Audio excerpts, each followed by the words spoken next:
pledge allegiance to the flag of the United States of America and to the republic for which it stands, one nation, under God, indivisible, with liberty and justice for all.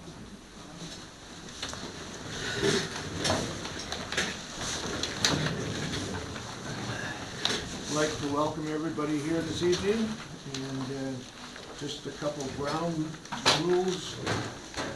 We like to keep it soft, so don't be throwing accusatory marks around.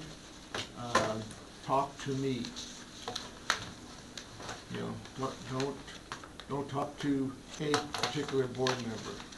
Send it to me, and I think you'll be able to handle everything in a more civil-like, and I will call you out if you're starting to go off kilter. So this meeting is open to any interested member of the public. Oh, Jeff is trying to get on. You might want to introduce the president to the public. Hi. Okay. What's he? Was he on? He was on and then he dropped off. I got it. Maybe his connection's bad. Oh. I'm supposed to introduce myself, that's easier. Agendas are prepared for the meeting and can be requested by email from the board secretary, and they're also available on the website. Agenda packages, due to their size, will not be printed off, but you're welcome to download them and print them on your own. So, Jeff still didn't get on, huh? Now we'll take roll call, if you would. I can. Start from that end and. So Jeff's not there, so do I need to do the guests also? Do I need to ask my guest to support? If they comment, we'll Okay. take it. Great. Here. Me, Here. Paul, Here. Frank, I'm here. Doug. Yes. Okay.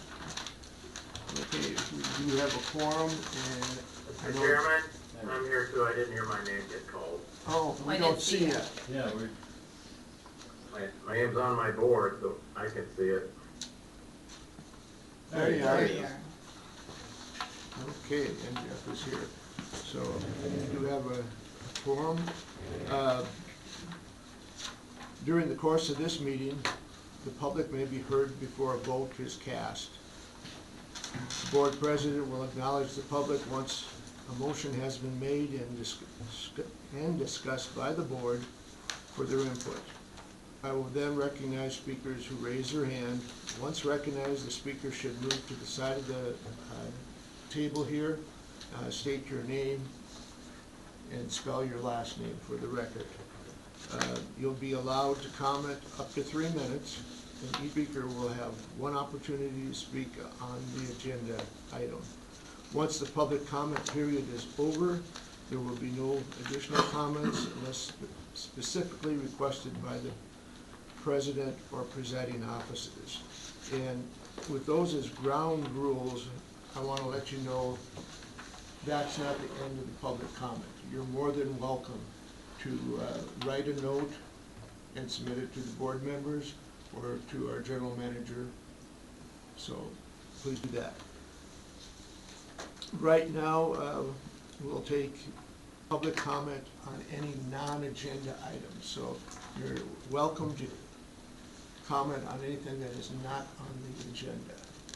Seeing none, we will open the public hearing. And our good folks from the Interstate Engineering, Brad Bain and Gina Berry, will go through their presentation. There will be no questions from board members or the public during the presentation. After the presentation is over, we will field questions. So, Okay. Go ahead. Do we have a time limit, or? I've got you down for 6.5 minutes. All right. Hi, everyone. I'm Brad Bain. Thank you for getting the last name right. Appreciate that. It's not an easy one. I'm the client manager for Tidewater Casitas Heights with Interstate Engineering. Been working with the Heights for good 12 years. I think all that with Mr. Joshua over there. Tina Berry, she is the lead PE on the PER project for the Northwest Pressure Zone. And she's also primary author of the document. Thanks for the letting us do our public hearing here and hosting us. So previously we had the workshop that we attended, and maybe it didn't quite feel like the workshop we had before with the system-wide PER, but that's all right. We made the most of it. We did accept some comments on that slideshow. So today things will be a little differently. I'm going to give more of an overview of what the big picture is first, and then we'll go back into the slideshow, and that'll be what's going to represent our public hearing to satisfy the requirements of the PER process. So this is have to have the what do you want to call it, the public hearing and the environmental hearing. Correct, yeah. Okay. So that's all I got. I think you covered all the housekeeping stuff. So, Bo, anything you want to add, or are you good? You might want to explain why we have two different presentations tonight, according to DEQ, and the funding we see. You want to explain why there are two different? One's a summary of the PER findings, and then the other is focused on the environmental findings of the preferred alternative. Okay. Can you just click anywhere, right? It's not funny, this? No. All right. Okay, so everyone has your handouts. Handout number 0. So I decided to add this in just to kind of give background and rewind for the last 10 years of what's been going on in the Heights and how we get from that point to here today. So 10 years ago, I don't know if everyone can see this clearly, if not on your handout. Okay, 10 years ago, the Oxbow Reservoir did not exist. The transmission mains from Oxbow Reservoir all the way down to Lake Hills Pressure Zone, which is our subject area, those did not exist. So serving the Lake Hills Pressure Zone 10 years ago was done by Rolling Hills Booster Pump Station, St. Andrews Booster Pump Station, serving that pressure zone at those 2 points. And there's another pump station within there with closed valves. Kind of a complicated way of doing things, but they made it work for quite a long time. And it got to the point where there were 2 problems in the district. I think it was around 2014. The 3 pump stations in that zone running out of capacity to serve it for all their needs. And also, as identified in a previous PER, I want to say it was probably like a 2008 maybe, identified there was they will need additional storage at some point in time. That some point in time ended up being around that 2014 time frame. And to solve 2 problems at once, the previous management, they had a parcel purchased at the highest elevation, which kind of a dream to have that parcel where it was, because that's about as high as you can put a reservoir in the Heights at that proximity. So they're going to solve a couple things. One, we're going to expand our storage for the Heights, and number 2, attempt to convert most of the Lake Hills pressure zone area to gravity fed from 4 million gallon new reservoir. And by doing that, they would be able to shut off the 3 pump stations during most normal running situation. So they did it in a phased approach. First of all, they installed the Oxbow transmission main in 2016, and so they got it up to Lanier at that point, and pump stations were still running. And then on the second phase, they completed the transmission main further up the hill to the tank site and constructed that 4 million gallon tank. And I believe it was finished in late 2017, and 2018 was probably the first summertime irrigation season that, we got to test it out, we'll say. So during that, so from that point on, the district really wasn't using their pump stations, only in emergency situations, you know, pipes break, or I suppose maybe a hydrant flow test probably would trigger something like that, and or of course your traditional fires, that kind of thing. So really the idea was to have those on, you know, emergency use only as backup. What the district wasn't expecting was how quickly the capacity of the transmission main, the 12-inch going down, it could only blow so much, and St. Andrews ended up supplementing more unexpectedly.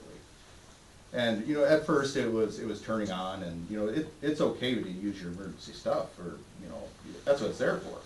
However, as time went on over the next 2-3 years, all of a sudden went from using a couple duty pumps in there to now all of a sudden it's using its fire pump during normal operations. So now you're using all your pumps in this pump station for normal day operations. And this would occur during irrigation time in the summer. And it got to a point, and what the cause of concern was, it was going for multiple hours in a row, sometimes multiple days in a row. And now you're in the situation where, well, okay, wait a second, we're kind of riding on our spare tire here a little more than I'm comfortable with. So really, it's a kind of a complicated zone, and a lot of it has to do with the topography of it.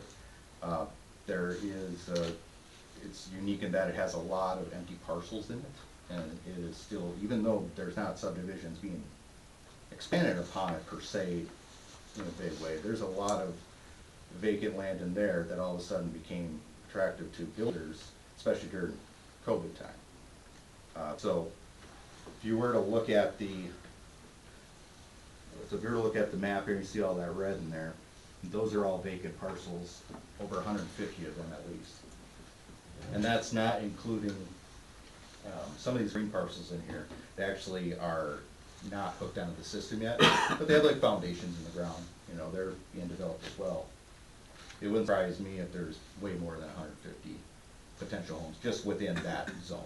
So that of course was concerning to previous management as well. So as demand grew, the district noticed or witnessed times where Inverness Pump Station, which has a pressure reading in there, was approaching that 35 PSI threshold. And the district did what they could at St. Andrews, adjusted set points to get as much as they can out of those pumps, and it still was turning all of them on. And there's only so much, I mean, the St. Andrews was pushed, or I mean, it was established to push a certain amount of gallons per minute, but you can't add any more pumps to it. All the infrastructure behind it is too small. So the district, they wanted to look at expanding a new loop around, and for a lot of reasons, not just, hey, we gotta fix pressure. It was desired to have a redundant loop, you know, more reliability. You know, the main transmission main went down, you know, what's gonna supplement it? I mean, we're in a position right now where, let's say during summer months, during morning hours specifically, consecutive morning hours, where if something happens, there's no backup anymore.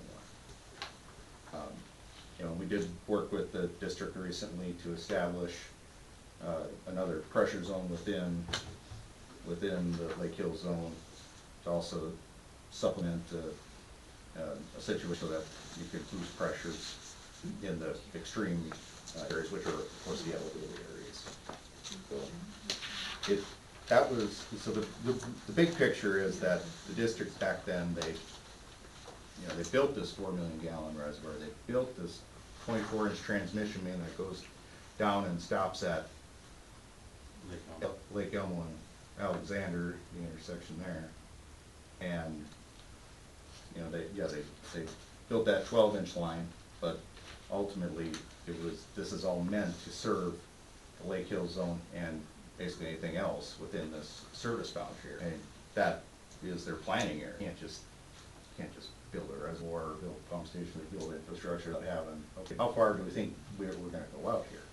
So that's that probably decades old now, the boundary. So they came to us and we looked at a lot of different things. I mean, mostly just sitting down with them and doing the hydraulic models with them and trying different things out. And nothing was really just clear cut easy. But you know, they were interested in doing an extra loop to take advantage of all that potential you got. I mean, now we have a reservoir up there, not only a reservoir, we got chlorination treatment up there. I mean, they're well prepared to serve out and beyond that area. And of course, we got a 24-inch transmission main, and that's a very large artery that was put in. So just, I mean, everything was there, a lot of potential. That's what they built it for. They built it to serve that boundary area of the high end. And of course, at that time, 10 years ago, to fix Lake Hills and serve that better. Which after, I would say, they kind of cut it close, to be honest. I think they were 1 to 2 years out, and they thought they were more like 5 years out from maxing out the pump stations. So it was, you know, kudos to them for building it when they did, because it was recession time, and like, well, you're not going to put that infrastructure in right now. I bet if you tripled the amount of money, and it wasn't even that long ago. So it worked out pretty good to get this far. So, we're in a position right now, like I said, with the pump station at St. Andrews, they're all running. I mean, the development isn't going to stop here. You got over 150 lots in here, and what does that equate to? Probably pretty easily, I'm comfortable with saying, I bet if all those got developed, how fast they're going to develop, who knows? They would put probably about a 15 to 20% stress on the demand in addition. Now, you know, we all talked about before the last meeting, you know, why is it 1.5? Why is it 2% growth? Where did those things come from?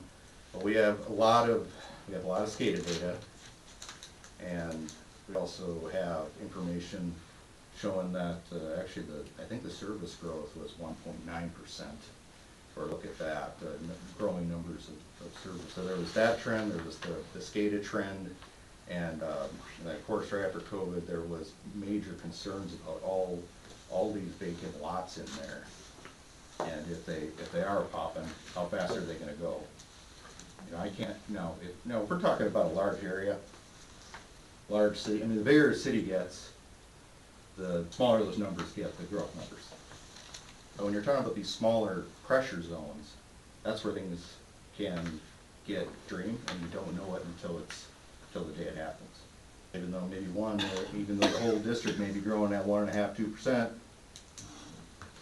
the smaller area is not showing the characteristics of that. And I think if you were in like I said earlier, if you're in a position where a pipe broke in the middle of summer, or one of the pumps went down, I would say that there's a high risk of pressures dropping below the DEQ required standards. So thought I'd just give you guys all that, because I felt like it's been too long. I know we covered it once upon a time, a long time ago, and then this got tabled. Now we're back looking at it again. So that hopefully that gives a better idea on the front end of what the original plan was, where we are today. So PER, that's the first step. We're hired to do that in 2022. Yes, it has been put on hold and back on. And now we're here, and it's the first step: identify a project that can solve, provide a solution. And I think there are a lot of solutions, but each of them has their own challenges. I'm not here today to say that this is gonna jive with your future plans of heights, whatever that may be. And, there's a lot going on here, but we're here to help solve the problem of this pressure zone. That's the focus of today. That's the focus of this PER. Not looking at the rest of the district. Josh or Bo, any questions or anything to add on that? I think you got on more than enough. No, I think we know the background, so thank you. Okay, more background information, specific to the regulations. There are PSIs in place that you gotta maintain at the main, 35 normal working pressure, 20 PSI during fire flow or we'll say emergency situations. So are well aware of that. I've had been asked once on a time, why do you have to have it at 35 in the main line? Well, you know, there are those things called head losses that go through your service and your meter and through your interior plumbing, and then you climb up to your second story and you get to the attic sink, and better hope there's enough PSI left for water to come out of that. Okay. So on handout number 1, here's the pressure zone map. Really our focus is mostly this red area and this purple area. The purple area I briefly brought up with in that the Inverness zone. It's a supplemental zone at this time. We isolate valves to turn on the pump station during the summertime to help literally buy some more time for the future before improvements are made to completely solve it. Of course, our northwest area, our Lake Hills, is the red. Just as a side note, after Oxbow was built, there was a transmission main that was built over in this blue area, and that allowed us to take Oxbow pump station offline. Pretty old, I don't know how old that one was, 170s. But anyway, it was time for that to be retired or replaced, and now that we had Oxbow there, we decided to convert that all to gravity fed. And of course, our yellow area here is our main zone. Top magenta, that is what's known as Bar 11 subdivision or Hawthorne pressure zone. And then we have our Lake Hills zone around the little hilltop, or thank you, hilltop. So right now in the northwest Lake Hills zone, again, we're just talking about that zone. Existing peak hour demand is 3,000 gallons per minute. Fire flow is 1,500. Or do I call it emergency flow? You know, it's a little different of a peak hour demand, as in it's seen quite often. And I said that earlier with we're seeing it happening consecutive hours and consecutive days. It's not like this is happening in an anomaly once a month or so. And yes, it is during irrigation season. Sure, they can go from May to October, or they can go from June to August. But that's a decent chunk. So, and a lot of the projections we'll be talking about today, you know, are the 20-year projection, and that just goes back to DEQ with their requirement of design new infrastructure. You know, they're going to ask, are you looking out that far? That's pretty typical of PERs. And so what that will give us in 2047 is that 4,800 ppm. As we discussed earlier, Lake Hills pressure zone has trouble maintaining those pressures during high demand events. Even after a couple of years, if we were to add a little bit of growth, it is cutting into your fire flow availability, emergency flow availability. So as time goes on, that will get depleted down to a certain point. The longer we wait, the less fire protection there is. And actually, I think even without fire flow, I believe it's not many years out either. If it's 3 or 4 years out, and of course, depending on growth, like that 35 PSI under normal domestic situations, not much further after that, but that's going to be an issue. So, and then, of course, our 20-year design, no changes are implemented. By modeling, our pressures drop significantly. They're pretty much negative. So, got my screen here. This is the 2-year outlook. So the numbers that you're seeing out here, those are the pressures modeled. Down here in the corner, of course, the 17 PSI. Assuming that we'll say it's a fire that's occurring on a summer morning. 20-year, again, this is pretty extreme, assuming that you could apply the 20-year growth plus a flow. Of course, that's going to be, I don't even think there's a spot in the entire area there that for you to take over? Yep. You want that, or? Sure, thank you. So the Montana State PER outline requires that all alternatives be identified in the PER. The first alternative is increasing the main capacity of the water mains near Lake Elmo. It is displayed in handout number 2. It is also divided into 2 sub-alternatives. Alternative 1A, which is in red, includes upsizing 4,600 linear feet of 8-inch PVC with 12-inch PVC. And alternative 1B, which is in orange, includes upsizing about 8,700 linear feet of 6-inch and 8-inch PVC with 12-inch PVC. This slide here presents the results of alternative 1A in the design year 2047. As you can see, all the pressures are negative, therefore this alternative is not viable. As with 1A, the water modeling results for 1B also revealed negative pressures, and therefore this alternative is not viable. Alternative 2 includes increasing the suction main capacity at the St. Andrews Booster Station. It is displayed in handout number 3. It includes upsizing approximately 3,300 linear feet of 12-inch asbestos cement, or AC, water main with 18-inch PVC. It also includes increasing 120 linear feet of 8-inch with 18-inch PVC on the discharge side of St. Andrews. And finally, the pump capacity at St. Andrews will need to be increased to around 4,700 gallons per minute.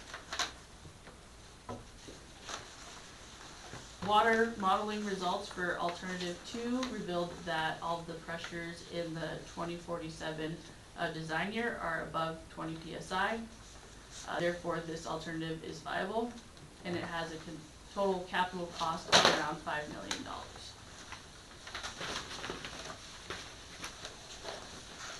Alternative 3 includes installing an elevated pedestal tank. The tank would have a volume of around 100,000 gallons, a total height of 100 feet, and a diameter of approximately 30 feet. Approximately 1 acre of land would need to be purchased from a private landowner for this alternative. And finally, the Inverness pump station would need to be retrofitted to pump water up to the tank. Water modeling results for alternative 3 for the design year 2047 revealed that all pressures are above 20 psi. Therefore, it's viable, and the total capital cost is around $2 million. Alternative 4 includes installing a second meter connection with the city of Billings. This is just a preliminary schematic of what that connection would entail. It would include connecting to the 24-inch, the city's 24-inch main on Wicks Lane. The water modeling results revealed that alternative 4 is viable for the design year 2047, since all pressures are above 20 psi. The total cost is around $970,000. Alternative 5A includes installing a 24-inch transmission main along Alexander Road and Glen Eagles Boulevard. It is displayed in handout number 5. It includes installing about 13,000 linear feet of 24-inch PVC transmission main. And as part of this alternative, the St. Andrews Booster Station will not have to operate. This slide here presents the water model results for alternative 5A. All the pressures are above 20 psi, therefore it's viable, and the total cost is around $12.1 million. The next alternative is 5B. It includes installing a 24-inch and a 12-inch transmission main. It is presented in handout number 6. It includes installing about 4,000 linear feet of 24-inch PVC transmission main and approximately 5,500 feet of 12-inch PVC. As part of this alternative, St. Andrews would still need to be in operation, but it wouldn't be utilized as much. Alternative 5B is viable since all the pressures are above the threshold 20 psi. Its total capital cost is around $6.95 million. Alternative 6 includes implementing water restrictions during peak day demands. It would be difficult to enforce and police these water restrictions. Also, some people may not follow these restrictions. It also may not completely fix the pressures in the Lake Hills pressure zone. Therefore, it's not viable. As Brad previously discussed, last summer, the operators fired up the Inverness pump station. The water model revealed that it will supplement pressures to the Lake Hills zone for about 2 years. Now I'll discuss the evaluation of the alternatives. The potentially viable alternatives include Alternative 2, upsize the water main on the suction side of the St. Andrews Booster Station and increase flows at the St. Andrews Booster Station. Alternative 3, install a pedestal elevated tank. Alternative 4, install a second metered connection with the City of Billings. Alternative 5A, install a 24-inch transmission main. And finally, Alternative 5B, install a 24-inch and a 12-inch transmission main. So the evaluation criteria that was used in scoring the alternatives include net present value of life cycle costs, technical or construction feasibility, environmental impacts, public health and safety, operation, maintenance, and expandability, and lastly, public preference and user rate. So the higher the score the alternative received, the better. The first criterion is net present value. It is the most objective criterion. It had the second highest weighting factor of 12. It includes capital costs, present value of 20 years of O&M costs, and salvage value. For alternative 2, the net present value was around 3.8 million. Alternative 3, 1.3 million. For the second meter connection, 550,000. Alternative A, 7.9 million. And finally, alternative 5B, 4.6. The next criterion is technical or construction feasibility. It had a weighting factor of 4. So the items that were considered when scoring the alternatives in this in the construction feasibility were geotechnical considerations, like if groundwater was going to be encountered, also if you might encounter hydrocarbons, and if you have to remove and dispose of the hydrocarbons, permitting, which would be the wetlands and surface water crossings, traffic, for example, for alternative 2, it's in Wicks Lane, that would make it more difficult. And then finally, retrofitting, if like an existing booster station had to be retrofitted, like in alternative 2 when standards had to be increased. The next criterion is environmental impacts. It had a weighting factor of 5. The alternatives were scored based on if the alternative was in previously disturbed land, therefore it had minimal impacts, so it received a higher score. If the alternative was in sage-grouse habitat, it would receive a lower score. And then also if filter resource inventory was required, it received a lower. The next criterion is public health and safety. It had a weighting factor of 3. This alternative ensures that the public health and safety standards are met. All the alternatives at this point have met public health and safety, and that's why the weighting factor was lower. The next criterion is operations, maintenance, and expandability. It had the highest weighting factor of 20. Items considered in this criterion is additional pump station O&M, increased storage facilities O&M, legalities, for example, the new agreement that would be required with the city for the second meter connection, time frame, reliance on the city's hydraulic capacity to serve the Heights system. And also included in this criterion was the resolution that the district passed last year to not pursue the second meter connection. And lastly, this criterion was based on if the alternative would provide reliability and redundancy. The last criterion is public preference and user rates. It had a weighting factor of 6. The higher the capital cost, the higher the user rates would be. So the results for the scoring of the alternatives, the highest ranked alternative, which is the selective alternative, is alternative 5B, which is installing a 12-inch and a 24-inch transmission main. In second place, ranked second, were alternative 5A, installing a 24-inch transmission main. And alternative 4, installing a second meter connection with the City of Billings. Fourth ranked was alternative 3, installing a pedestal elevated tank. And finally, the lowest ranked was alternative 2, upsizing the water main on the suction side of the St. Andrews booster station and increasing the flow. Okay. Funding and the preferred alternative. Has anyone in this room seen this on the website? Kinda cool, actually. I've never seen one before, at least not posted by a municipality, so I don't know, where'd you guys find it?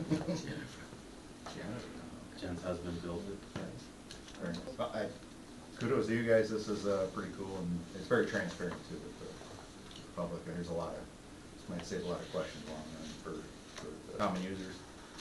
So we took an example, and this was 4,400 gallons used in a month. So we're looking at what is the general cost of that situation for the common homeowner. And why do I say common homeowner? Because 4,400 gallons is roughly averaged out for probably 2/3 of the users in the entire district. Majority of your users, 2/3 would be affected in such an example.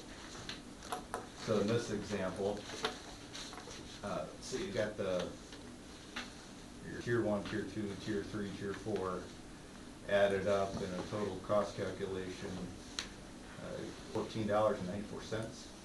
Some way you can blow that up, Brad. Yeah. Go to the next slide, I This think looks it's better. more like an eye test. It's like, Can you cover your left eye? Try it. Oh, yeah. Oh, it's still kinda difficult. But, once we said grand total is $35.94 in this example. You wanna, Josh, you wanna go, Is there any, put, where you put in the 4,400, Yeah, so if you go to the website, under the billing tab, there's a the billing calculator. You can come in here, select residential or non-residential for whatever customer class you happen to be. You can enter in the gallons used or what you think that would, if you coming into watering season, you think, oh, I'm gonna put 6,000 gallons worth of usage down. You can put that in, select your meter size, hit calculate cost. It'll show you where you're at in each one of these tiers for cost, along with the total cost. So you have the usage cost for the water, along with the monthly base rate for meter and service line repair fee, and then it gives you a grand total at the bottom. So you can play with it and figure out if I used 100,000 gallons, what would my bill be now? But in this particular, like Brad said, the 4,400 gallons, that's kind of the average across the board. So for most everyone in here, that if you use that 4,400 gallons a month, you're looking at a bill of $35.94. And a portion of that is $21, which is fixed fee, has yeah, nothing to do with you. so for the 3/4 inch meter, you have the So 19. the water is actually only $13, as you can see. $14.94 for 4,400 Yeah. gallons. Water is a bargain. Now, what happens when we install 5B? So at this time, the estimated capital cost is the $6.95, assuming we would be utilizing state revolving fund loans to fund a majority of it, and their contribution of $2 million is assumed at this time. So we're looking at a user rate increase of approximately 35 cents per 1,000 gallons. So in our 4,400 gallon example, again for about 2/3, common for the district users, and we're looking at a $1.54 in that example. How much your heater cost? like $3. I don't know if I got this for about 54, but that's the general effect on that. So now where do we go from here? Okay, so the PER is the first step identify what is the solution, and if it is adopted, the district would have, we would move forward with going into the design phase. Things they do not happen overnight. It does take time. There's a lot of things that do need to happen. Maybe it could be a lot of prep things. They'll take an archaeological study. That most likely will be required. You gotta hire somebody to go out there and look for those things. Is someone available? I don't know. Once you say go, we'll develop that schedule. And, of course we have goals, but generally speaking, it takes, usually one season to get that design going and done. I mean, season, like a year. Typically we'll design for spring, summer, fall, get the bid package ready. We'd like to bid out a project in winter. By winter, that's usually your best crack at work for the county and get that best crack at contractors. So if everything went, we could get working on it immediately after, let's say you adopt it in April. We have a solution here. Okay, so then it would be, first step be apply for SRF and begin the project design. And time to get that package put together, and it could be all the way out till March of 20. I think we did that Brad, around you might, one I hate to 10. interrupt, Brad. Mhm. You might want to tell the public too that this task order 28, as we call it, in Northwestern Transmission Line, was commenced a couple of years ago. And when you saw the pipes, the original chart, a lot of that work has already been done. So I'm talking about east to west 24-inch extension. Okay. So we will benefit under this alternative by a lot of engineering work that has been done. And we started that process 2 years ago as a $650,000. Right. So Okay. we will benefit probably a third or thirds of it. I don't mean to interrupt you, but that was not part of your alternative selection, but I think it's such a important detail for people to know that we're trying to benefit from past investment in engineering, the environmental, all of that work have been done going east to west. Going south, we have done it on the west side, but not where we're cutting through. So more engineering work is necessarily there. And the next phase, of course, is the bidding and construction phase. Yeah, so thanks for clarifying that, because I know it was been so long ago that it was originally done, and only a portion of that, budget Right. is related to the PDR. The rest of it is dedicated to, yes, the design, to a point to where we can bid that out. So target would be June of next year to get bid out. Sometimes it's sooner, sometimes it's later. Obviously depends on a lot of things. I'd like to, in a perfect world of sunshine and rainbows, I'd like to see this bid in spring or earlier, where we can get to there. But realistically, I think you'd be prepared that it could get it to bid. Of course, there's a process of that. Recommend award July, start construction in September. You anticipate a winter shutdown in this scenario. Spring startup, again, weather pending. I will say that I was the boots on the ground many years ago for the first phase of Oxbow transmission main, and we worked all the way through there. Sometimes you get lucky. And of course, in the final inspection of June 2027, the 11-month walkthrough would be a year.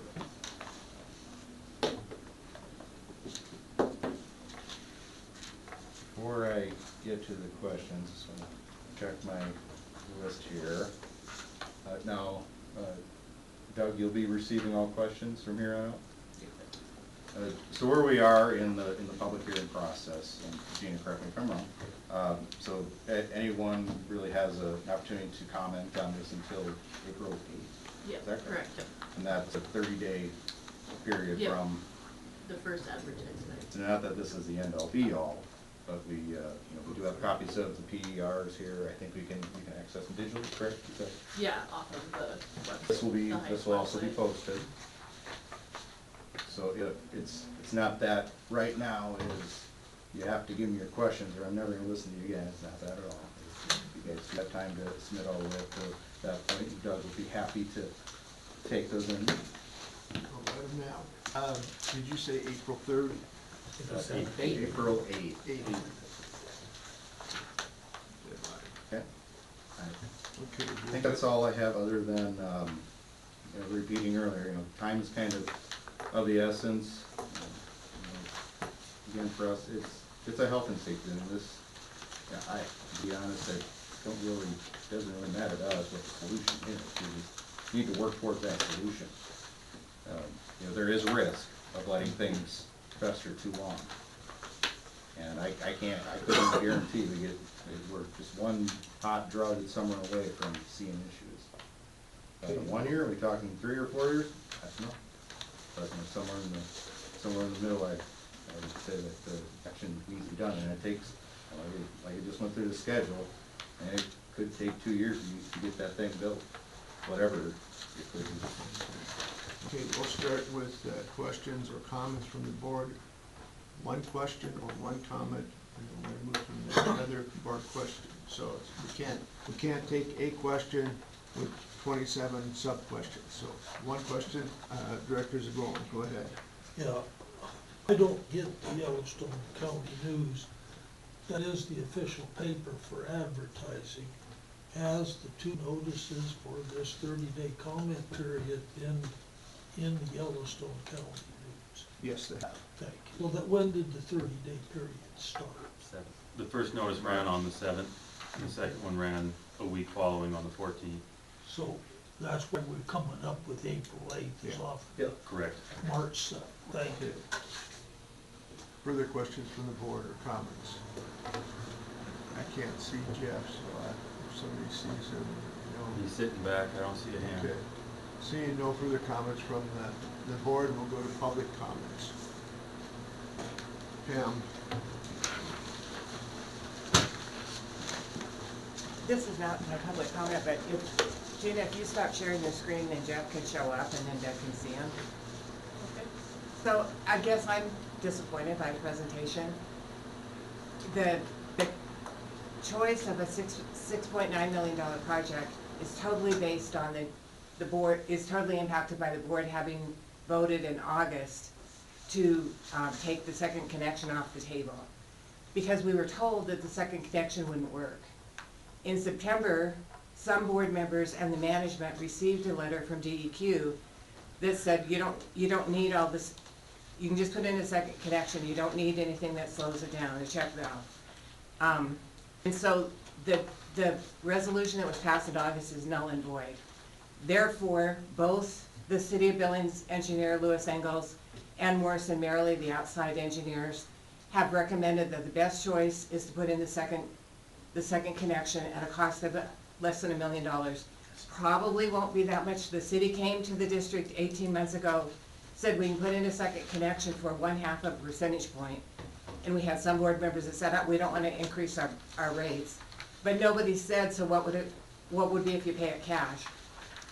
For the $6.9 million project, Morrison Merrily says this is a very odd way for people to pay for that, because normally the existing customers don't build for new construction. That's normally passed on to development. A second connection will solve the problem. The city has told us it will solve it for 20 years. Morrison Merrily has told us. We've been told by both Morrison Merrily and the city that the PER does not reflect industry standards. So I'd be really disappointed. The $1 million cash would cost nothing additional. And later on in the agenda, you've got $16 million worth of work projected for the next 10 years. So if you can do this project for $1 million, save $1 million in cash, and be able to do some of the other projects without driving up the rates. Thank you, Pam. Is there any other comments?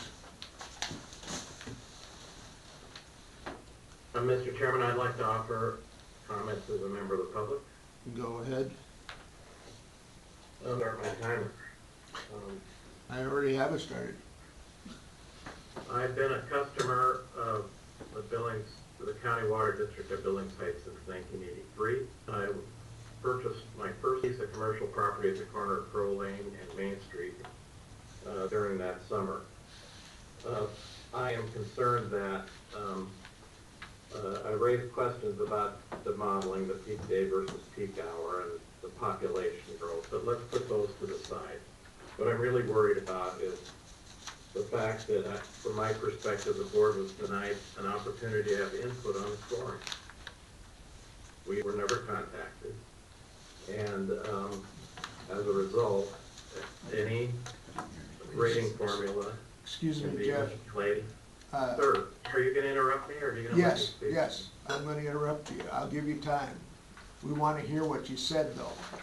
You kinda were mumbling a little bit, or I wasn't hearing very well, but it was, I'm sorry, I'll repeat.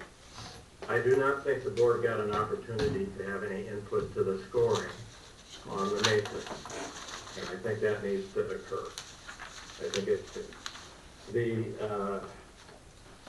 because it's our duty as board members to be responsible to the public, and I think the scoring of 6 on the cost factor versus 20 for operations and maintenance factors clearly shows that the concern in this matrix was staff preferences and not customer preferences, so that's disappointing.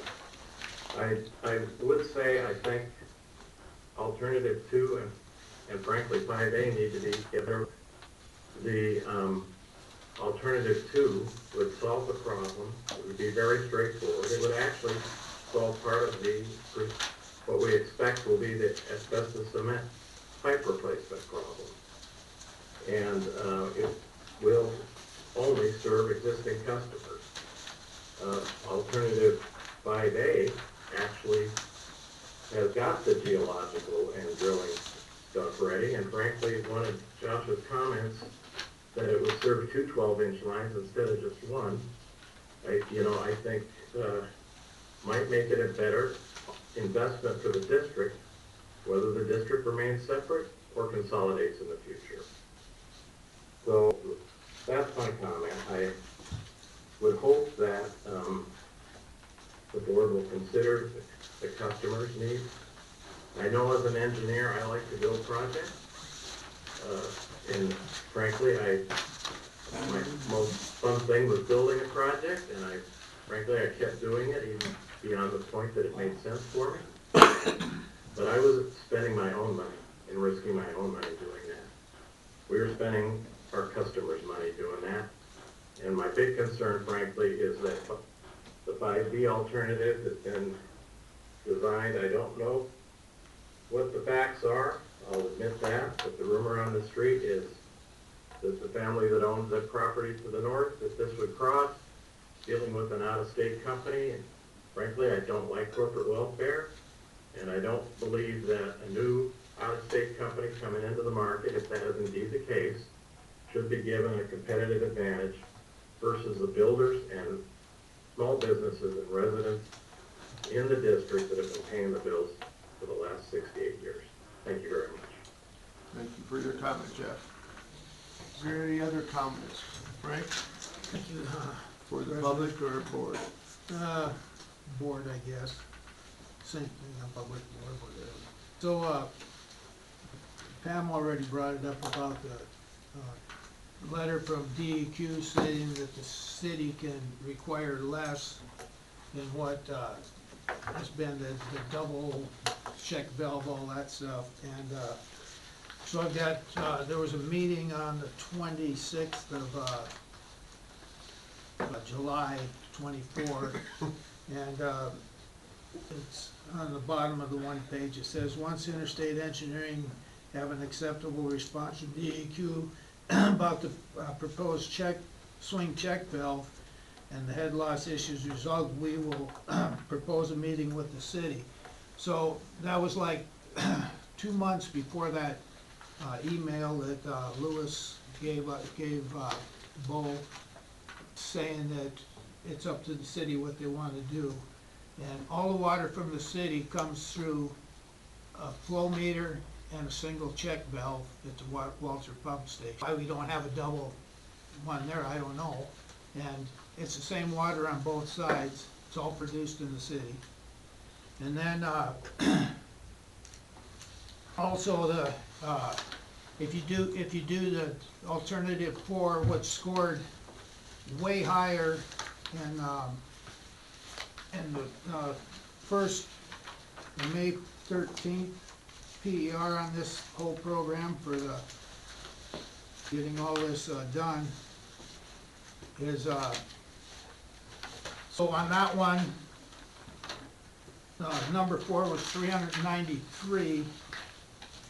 5B was 182 points. The next closest was elevated tank, I believe, at 289.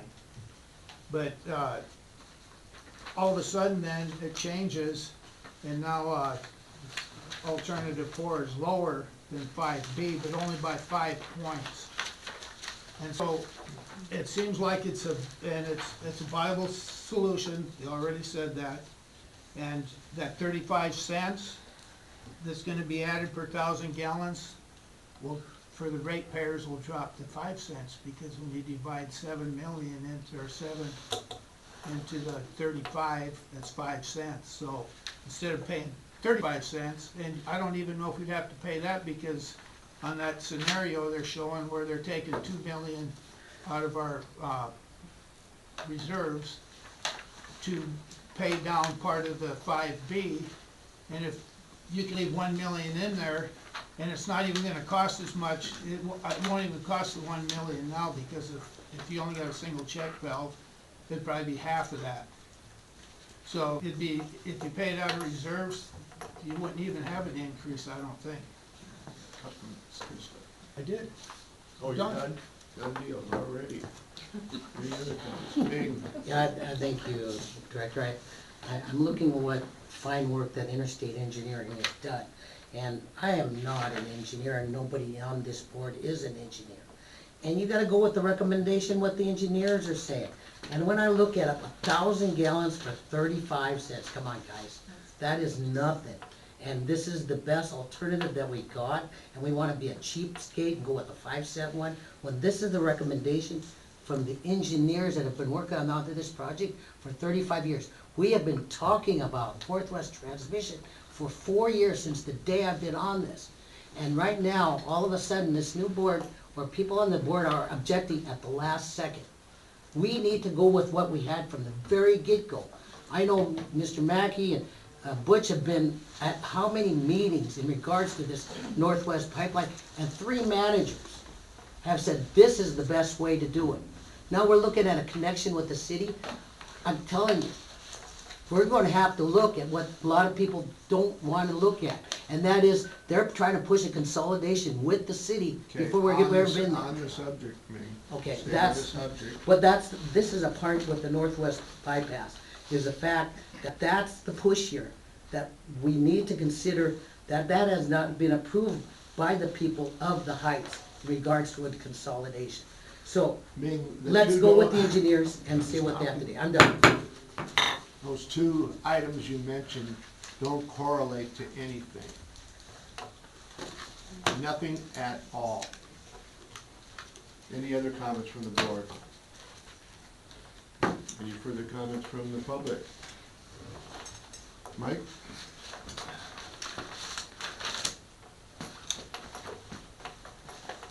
Mike Mackey, M-A-C-K-I. You're not an engineer. You just said you were an Yes, sir. engineer. You're not an engineer. I'm talking what he said. He's Okay, an yeah, engineer. he's not an engineer. Yes, he is. He's not an engineer. I You don't wanna see see him. his Yeah, I'd certificates? like to see it. Okay. Anyways, that's Anyway, beside the don't- point. don't That's beside the point. The talk. point being is that we've been here for 22, since 22. Going into the fucking wrong. Factor is that the leadership is the board for the site. And the resolution has to come about sooner or later.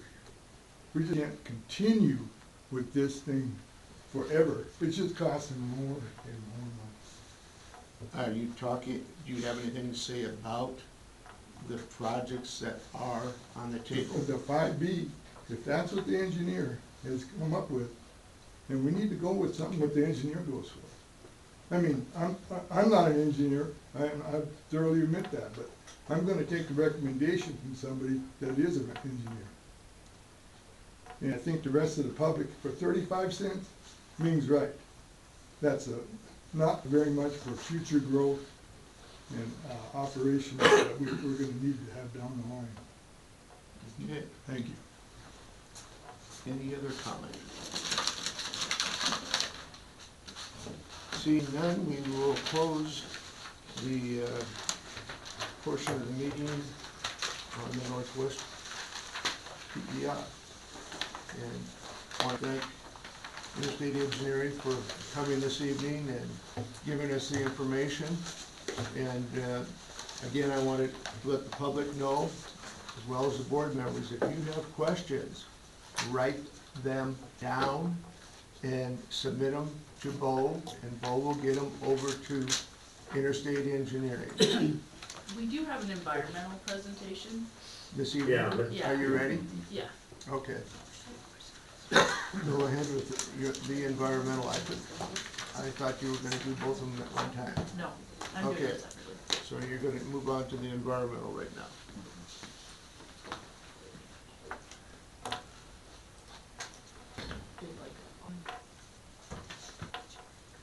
Ta-da. Thank you, Josh. Yes, IT. Might be able to be in the mail. Okay. Now I'll go over the environmental portion for the Northwest PER. Overview of the presentation. I'll discuss the purpose of the environmental review.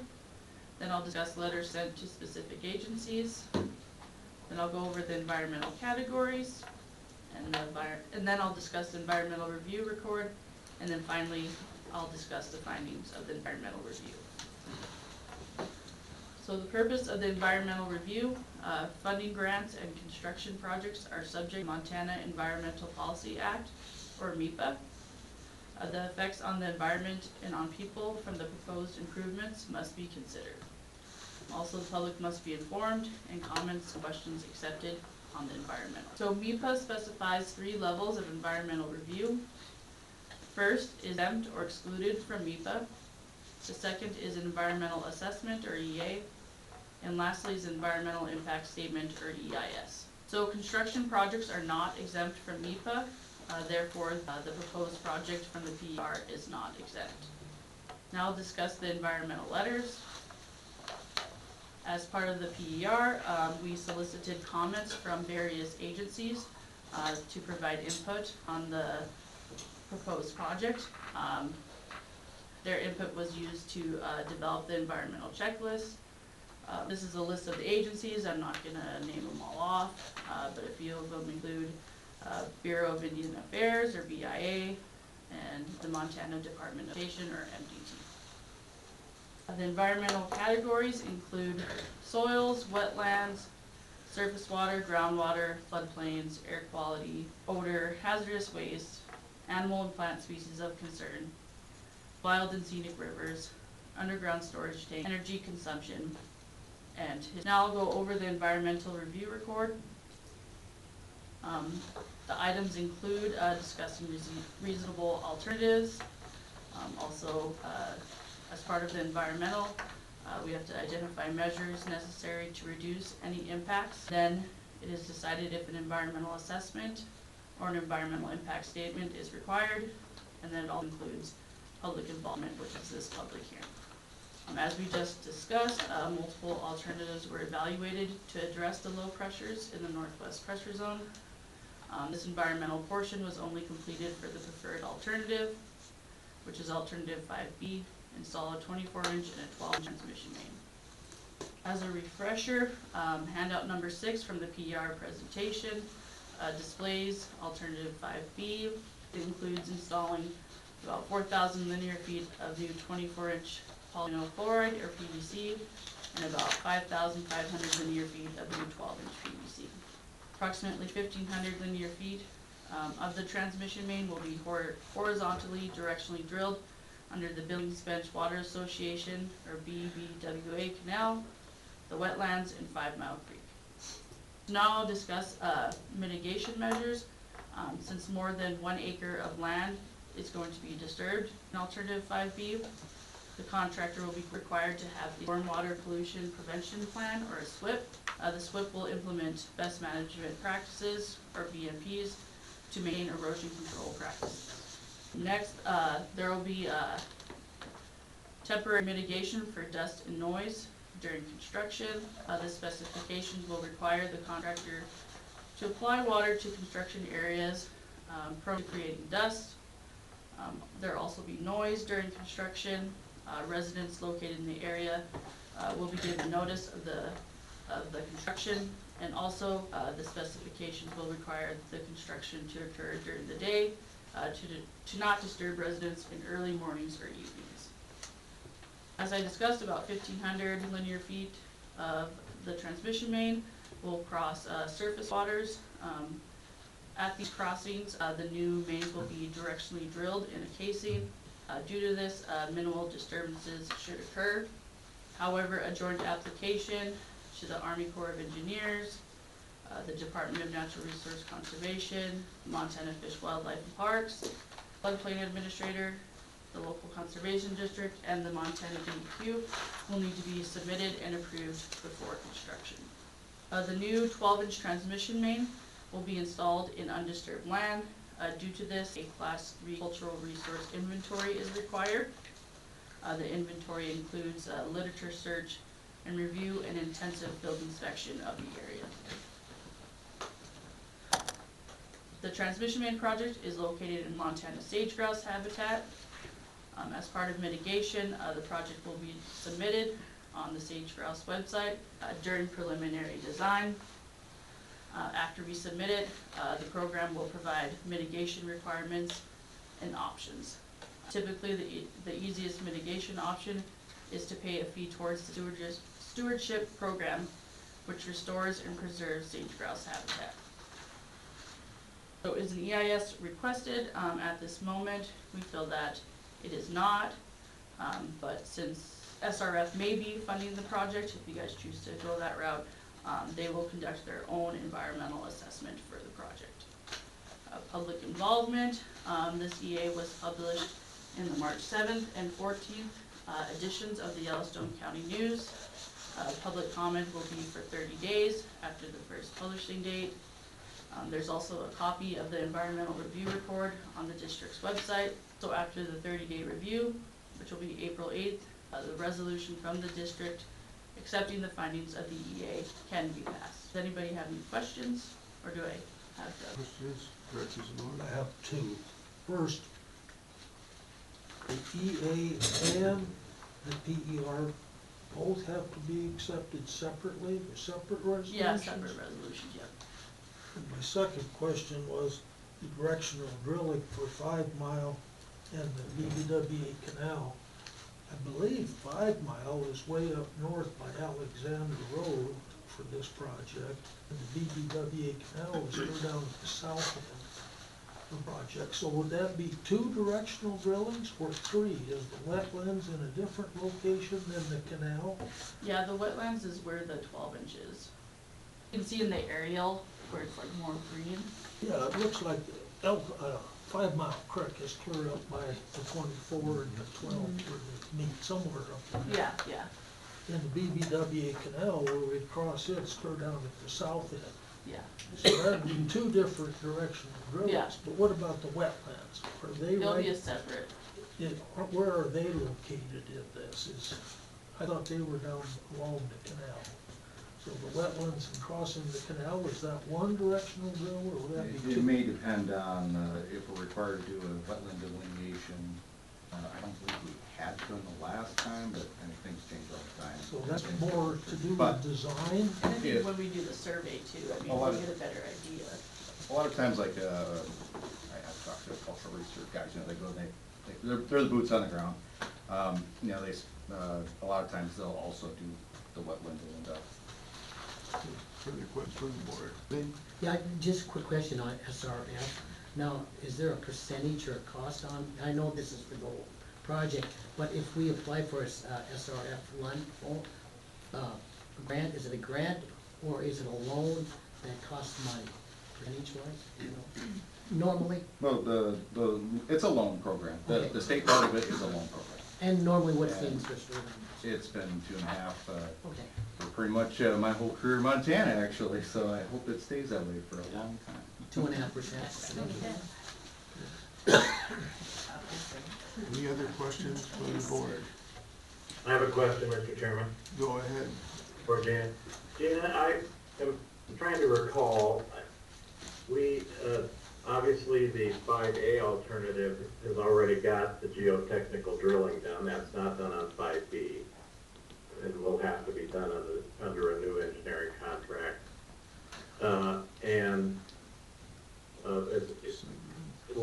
Is my memory correct that 5A also just had, I think, 5 places that might have been having to be directionally drilled, and 5B is maybe up to 6 because of the wetlands? Would that be a possible, is my memory correct on that, or can you enlighten me? You know, really, it's just too early to button down what is gonna actually be required to be HDD. The HDD is. Brad, we did run into some issue with rocks on 5A, right, that we didn't. Oh, yeah, on the north-south route. Yeah, so we have some other issues there that we did not know about early on. I think that was the main concern with the geotech. Yeah. But as far as the count of the HDD, it's to be determined Yeah. during design. But we have different issues here. We have different issues with 5B. They're quite different than 5A. Oh, yeah. I mean, it's like day and night as far as running the pipe. Pipe is good in the ground. People will come. Questions from the public? I have a question for Brad. 5A and 5B cross the bulk of the wetlands, do they not? Where it's showing on here? Is that not, that's 1 mile, South of there. and down here, you have some. Yeah, I mean, the creek crossing will happen on either option. Right. And that's where. Mr. Chairman, could you have Gina put on the screen what you're looking at, so I can see it? On any of the you didn't get a handout. No, I'm asking. Even like the Thank you. This one? Show up the video. This might be. I think it's on like the southern end of the Texas, isn't that pretty lucky down there? It shows up on, Yeah, I mean, there could be some in this area, it's possible. Oh, share that. But you cross. Oh, shoot, sorry. Brad, I think what Jeff is after is the difference between 5A and 5B. In terms of the wetlands and the. Right, from a construction standpoint of view. And Oh, I got it. Brad, they are different. Yeah, They're quite different, Jeff. they are quite different. I would say that the longer original route that was initially looked at back in 2022, that would go north-south and connect up with Lenny's, was a challenge there, and we'd have to look into this a little more, but the geotech is finding some harder rock there now. Now, I've been on enough projects in the Heights to see that sometimes it's almost like too conservative. You find out that you can rip it pretty easily, and it's, sandstone and stuff. We do have to take it into consideration. So there could be that challenge on the longer route. If we were to go the shorter route, I would say we're gonna potentially run into more wetlands. But again, until we get into the design, we get another supplemental piece put in there for the geotech. We don't know what we're getting into yet. All we, right now we can be more confident with the Alexander Road corridor and, the section line, we actually got extra bores done to get a better idea of that profile, what it looks like the rock in there too. So. But to answer his question, they are different. They are 5A and different. 5B. It's an apple and an orange. and a mile over. Frank, you have a question? So, The $12 million for 5A isn't for sure then. Well, If you got May hard I- rock, may I answer that question? You know, we talk about the project, we're talking about the environmental impact, but nobody's talking about the financial impact. We just can't afford all this stuff. So, that's one of the reasons when I first saw all this, I only been here since, I'll be almost here in April. But when I saw this plan, you're spending $650,000 engineering study on the $12 million project, and you're barely a $5 million operation. Right now, we have about $3 million in loans. We have interest, mortgage payment of $360,000.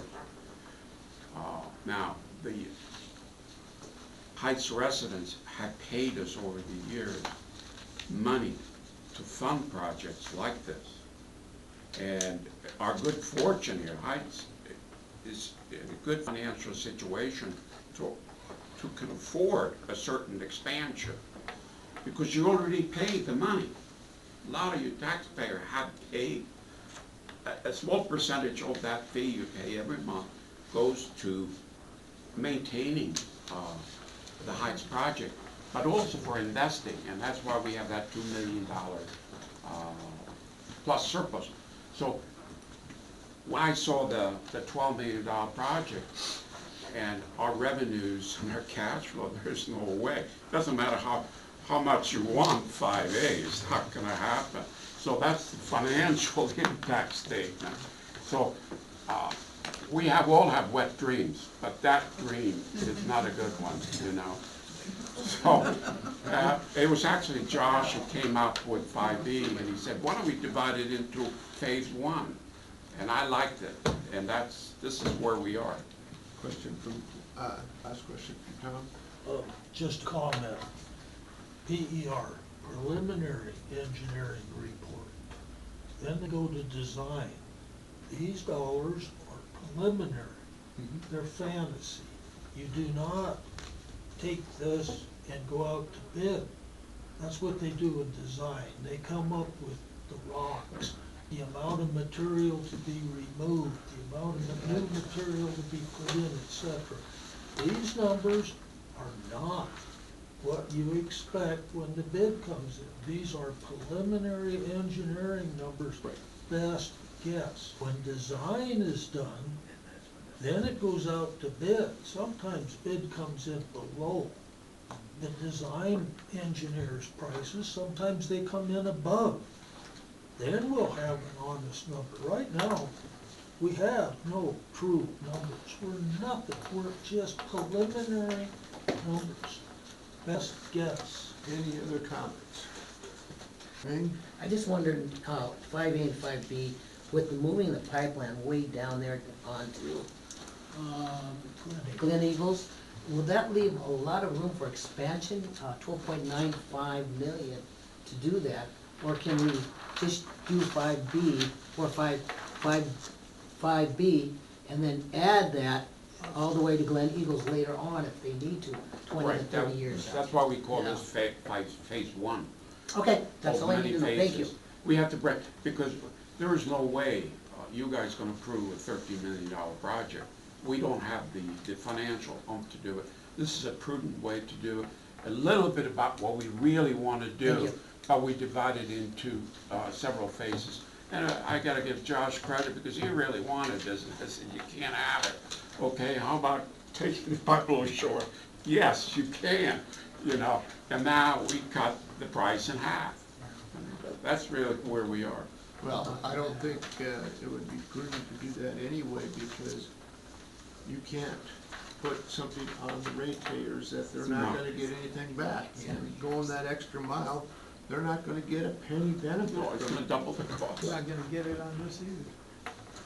I just remember when we first looked at this thing, 4 years ago, to look at that. We were looking at grants that would have been available, but it doesn't sound like all the way going to Glen Eagles is a possibility at this time anymore. So, okay. Okay, that will conclude the environmental portion? Yep. And we'll move on to our general meeting, unless you have something else. Thank you. Just thank you for hosting us, thank you for the feedback. Thank you for fielding the questions. Yeah, somebody needs to take a minute or two for a break. We'll be in recess for the next 3 minutes. If you look at that, you know, like that 25 cents, that 24, the rate of inflation.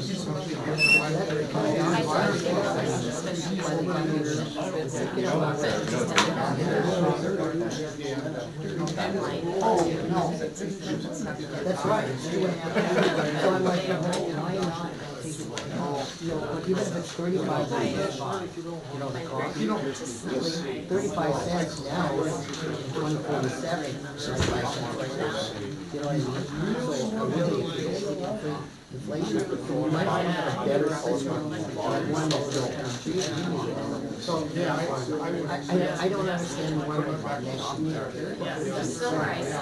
What is that all about? Just we'll go across the road and do it for less than $1. Was that a feasibility? Things actually. Yeah, that's what I Of course, thought. there's, the hydraulics are kind of. That's what it was. Well, ones, but you gotta take live. Didn't see Lucas here. Yeah. I just use No, my. And the hydraulics are working. Yeah,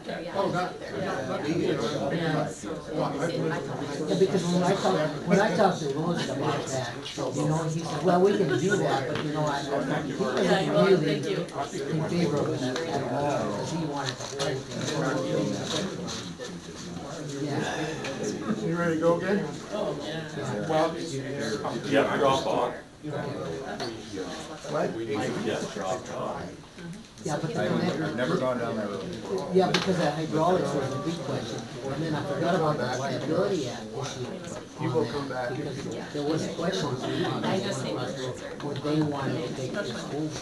And This that's really, you know, county who's student, gonna- I mean, I'm no engineer, so I They voted for get it. lost real quick. Thank you. Yeah, you did.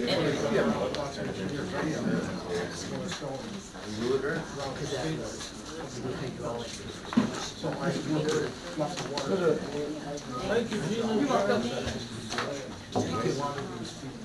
Thanks again, have a good evening. I don't know if we have those civil. Thank you very much.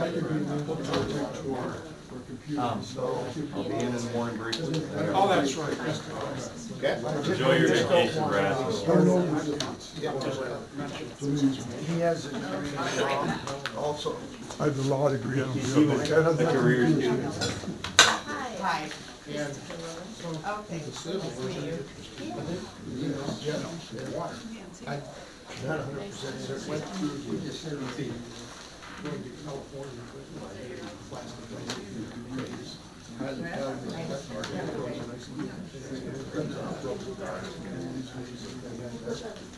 Okay. Right, anyway, so water is, you know. What do you think about that? Okay, we'll bring the meeting back to order.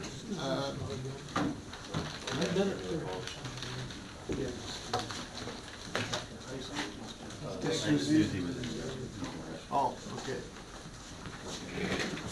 We'll wait for a minute for our secretary to get back. I don't know if he's there or not.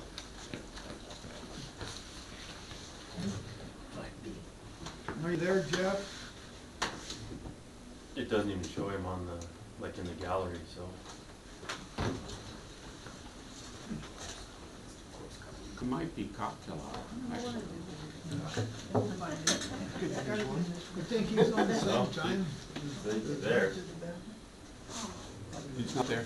Did you get a snack like I did last night? Did you fall asleep? No, I didn't fall, but I was hungry.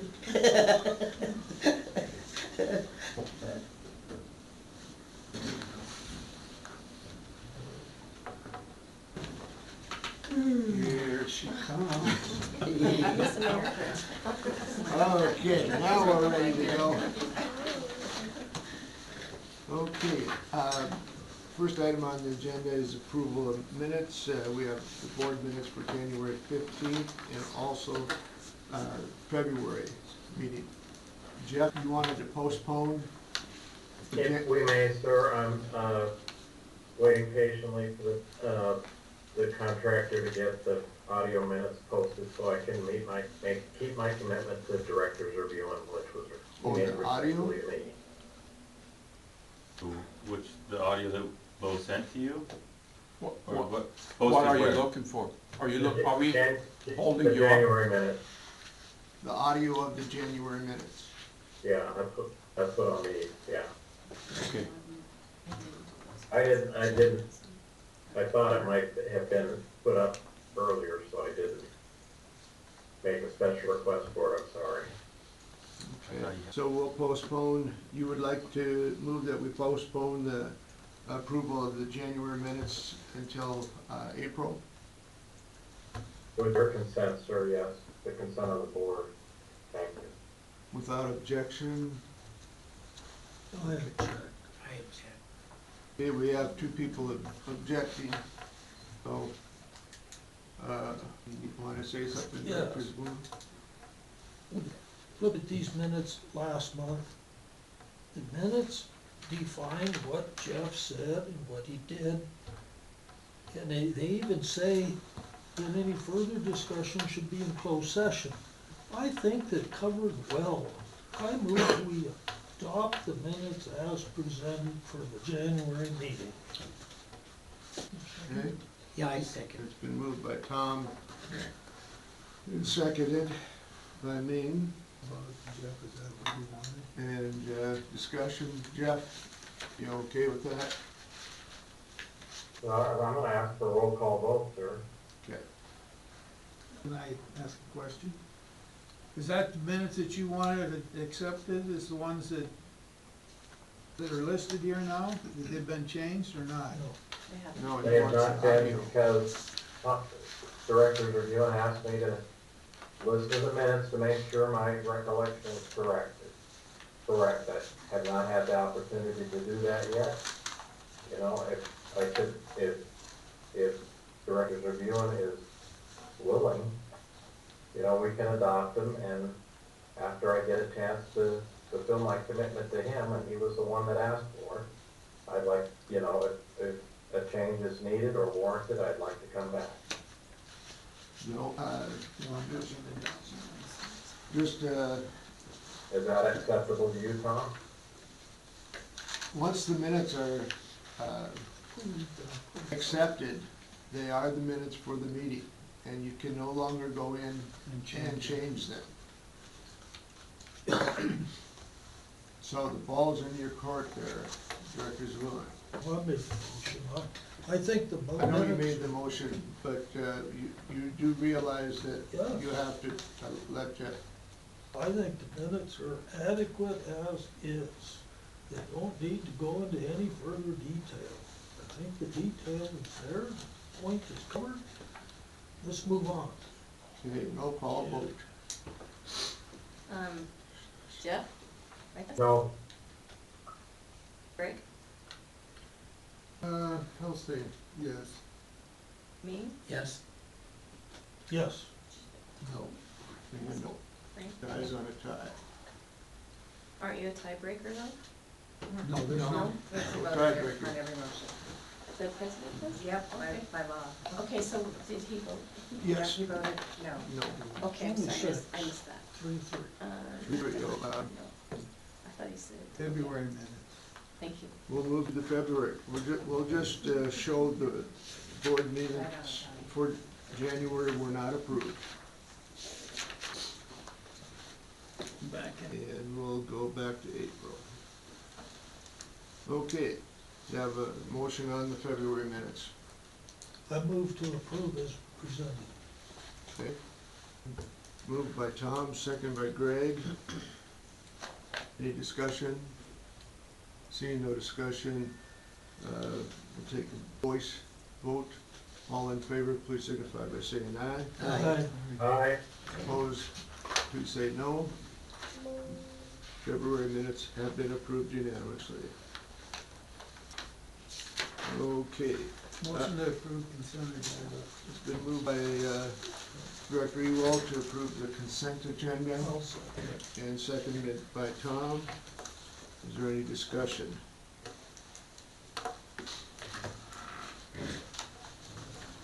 Hearing no discussion, all in favor of approval of the consent agenda, please signify by saying aye. Aye. Aye. Motion passes unanimously.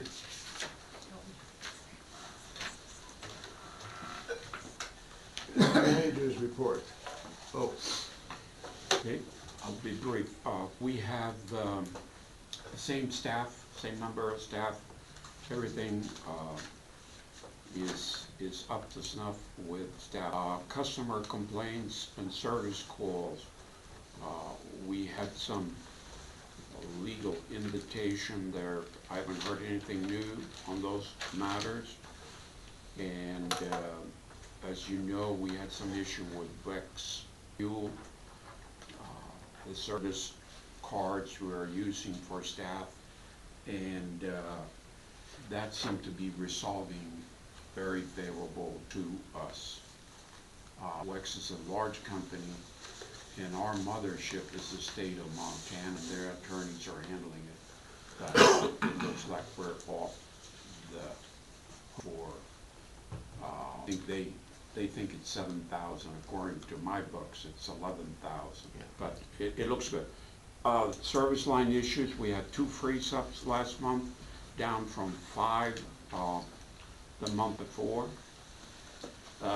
Non-revenue water is the water that we can't bill for. We buy the water, and some of it we spill on the floor, so we only sell the water we can pump. And unfortunately, our issue with the city continues. February purchases was 60 million gallons, 60.5 million gallons, compared with 50 million last year. That's a 20% increase. While water sold was 34 million, compared with 35. So we sold 3.9% less water, and they billed us for 20.9% more. Revenue-wise, lost revenue of water was 43.5%. Never heard of it before. This is ridiculous. It's insane. Compared with 29% last year. If How do you we rectify it? Well, What's our you next- write an email once a week to Jennifer DeRay, and she takes her time to respond to me, but not the questions. I asked her specifically, when was the last time you tested, service, certified this meter? And I'm familiar with the meter and the testing procedure according to AWWA. And the recommendation for the testing procedure, it's very detailed, and it is black and white. So Lewis knows about it, and we have made some recommendations. I don't want to bore you with all the gory detail, but I'm not happy, as you can tell. Just 1 minute, Bo, as a full council person, does that warrant it to be brought to the attention? They will know about it. Debbie knows about it, Chris knows about it, the mayor knows about it, everybody knows about it.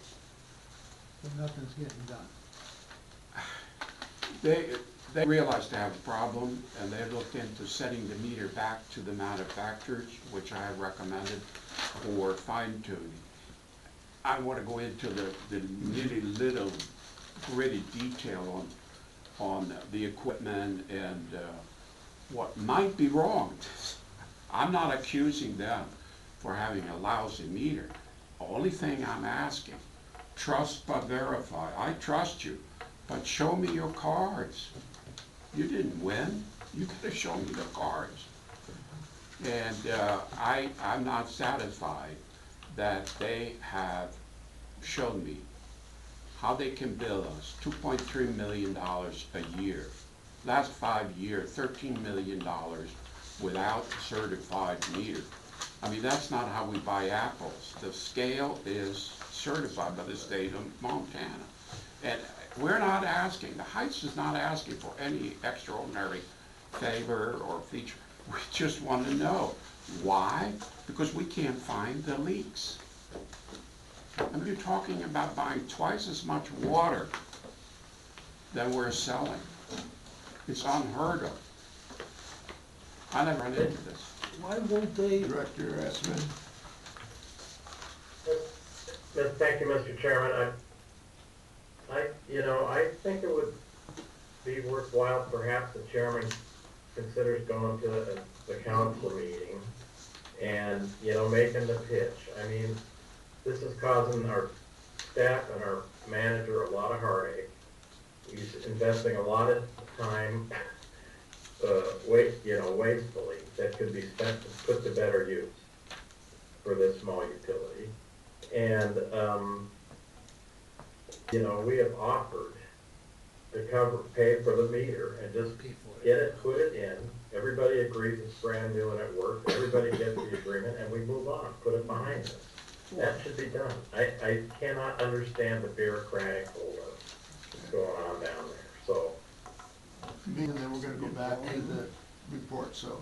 Bo, can we withhold payment to the city until? I have suggested, rather than accusing them for doing, they might be right, and we might find this 1 million gallon waterfall somewhere behind Main Street. I don't know. But what we are suggesting is that we paid you the same ratio as we paid last year, the year before, and we put an escrow account as long until you show me the certificate that you have tested your meter. Thank you. We trust you, but we need to verify. Now, on January 11th, Chris, the city administrator, said, yes, we will install a new meter. But I've been working on this for 5 months, guys. Didn't you even offer to pay 10% more than what the previous year was? No, And escrow the rest? I thought that's what you had. oh, 10%, yes, correct. Frank is absolutely right. Whatever that difference was, we pay you the same ratio plus 10%. Because there might be nothing wrong with the meter, I don't know. But where do we get the water? We get it from this Walter meter down the street, on Main Street. And we can't go in the building and fix the meter if we had an opportunity to do so. We'll go to the council. And they admitted they had a problem back in December, and they changed a component of the meter. Anyway, the issues are not resolved. Let's get on with it here. So, the total number of meters, this is normally what I do on the monthly manager's report. How many meters do we have? We have 6,081 meters, up 1 from last month. Water sold, 34.2 million gallons, up 1.9% from January, and down 3.9% from last year. Where does this water go? And the commercial usage is about 41.2% of all the water we sell, 58.8% of residential. And this time of the year, irrigation is practically zero. And the dollar distribution approximately the same. Our top expenses, if you list the difference between last year, will of course be water, and up 22.3% over last year. Our accounting fees, the CPA, we paid him this month, so they were up. Meter and repair maintenance were up, but I think that the good news here, if you look at the year-to-date number very quickly, and then I turn it over, total revenue so far is 4.3 million versus 3.8 million last year at the same time. So that's up 12.5%. And we're about 15.8% above budget. Cost of goods sold, which is water, is up 10.3%. And the operating expenses were just about a million, about 25.2% of sales versus last year of 26.4 and 29.8%. So revenue-wise, gross profit, we're still good at some $934,000 or 21.8% versus budget of 19.6, and yeah, budget 17.6 last year, 19%. So financially, we are still doing very well, but with a tremendous decline in months to come because of the water. If you translate this water rate loss, it's like increasing the fee for the water we're paying, about $1.50 per thousand. So I mean, we're talking big numbers here. That's not sustainable. I do like to mention, yeah, the rate study. I think we're getting to that later. I do like to ask Josh to chime in on the educational phase and what you and Adam participated in last month. Yeah, so last week Adam and I attended the Montana Rural Water Conference in Great Falls. Spoke with a lot of vendors, a lot of different operators. Had a great conversation with the general manager for Lockwood Water and Sewer. Adam was able to attend and get his CECs to maintain his distribution license. It was a great conference, a lot of good presenters, a lot of topics that relate well to what we do in the district on a day-to-day. Highly recommend sending guys there next year. Thank you, Josh. Yeah, that's it. That's the short version. Yeah, that's the short version. Mr. Chairman, Go ahead, Director. question for the manager before we move to the next item, if I may. Sure. Bo, where are we with the fire hydrant testing program? Okay, so I have some information on that, the normal procedure, and we will add that on to our routine inspection of. Now that the weather's clearing up and we can get guys out there and we're not gonna be leaving big patches of ice. You do not want to test a hydrant when there are risk for cold weather. There's a lot of reason for it, but I do have a draft of a protocol on how to test hydrants, and it's not just going out there and open it up and see if water comes and this. It's a lot to it, and if it doesn't go right, it should be warmer weather if you have to dig and replace and repair. Talking about a hydrant, we had a new firm come in. And then we had a training at the shop. The rep for the water's hydrants came down and showed guys the water's fire hydrant, the version that we have in the district, how to take it apart, what to look for parts, how to put it back together. That was good, especially for a couple of our newer guys that haven't had to work on that style of hydrant yet. Yeah, from a maintenance standpoint of view, it was a very nice hydrant. Hydrant normally do not require much maintenance, and you don't want to touch them unless you have to. because once you open them up, there's a lot of things can happen. And if you don't flush it correctly, it never seats right, and so forth. So you have to follow a certain testing protocol, and I do have a draft. Why? Because I know you would ask me that question today. So I sent the Thank draft you. tomorrow. You're No, you're ahead of me, Mr. General Manager. yeah, no problem. Chairman, I got a follow-up historical question for Josh, so if I may. Go ahead. Okay, Josh, in preparing for tonight's meeting, I studied that Northwest Pressure Zone preliminary and final submittal review pretty closely, and noticed on page 53, it made mention that the DEQ in a 2021 review of the district operation, which was, or prior to our current general manager's tenure, I know what you were saying. recommended, the number one recommended item was routinely exercise fire hydrants. So Bo wasn't here, so can you tell me what previous general managers ever did to implement that, if anything? Biggest thing with the exercising of fire hydrants is, since we are paying for every gallon that comes through, doing routine flushes is only done in kind of strategic areas, dead ends, that kind of thing, just because we're dumping dollars on the ground.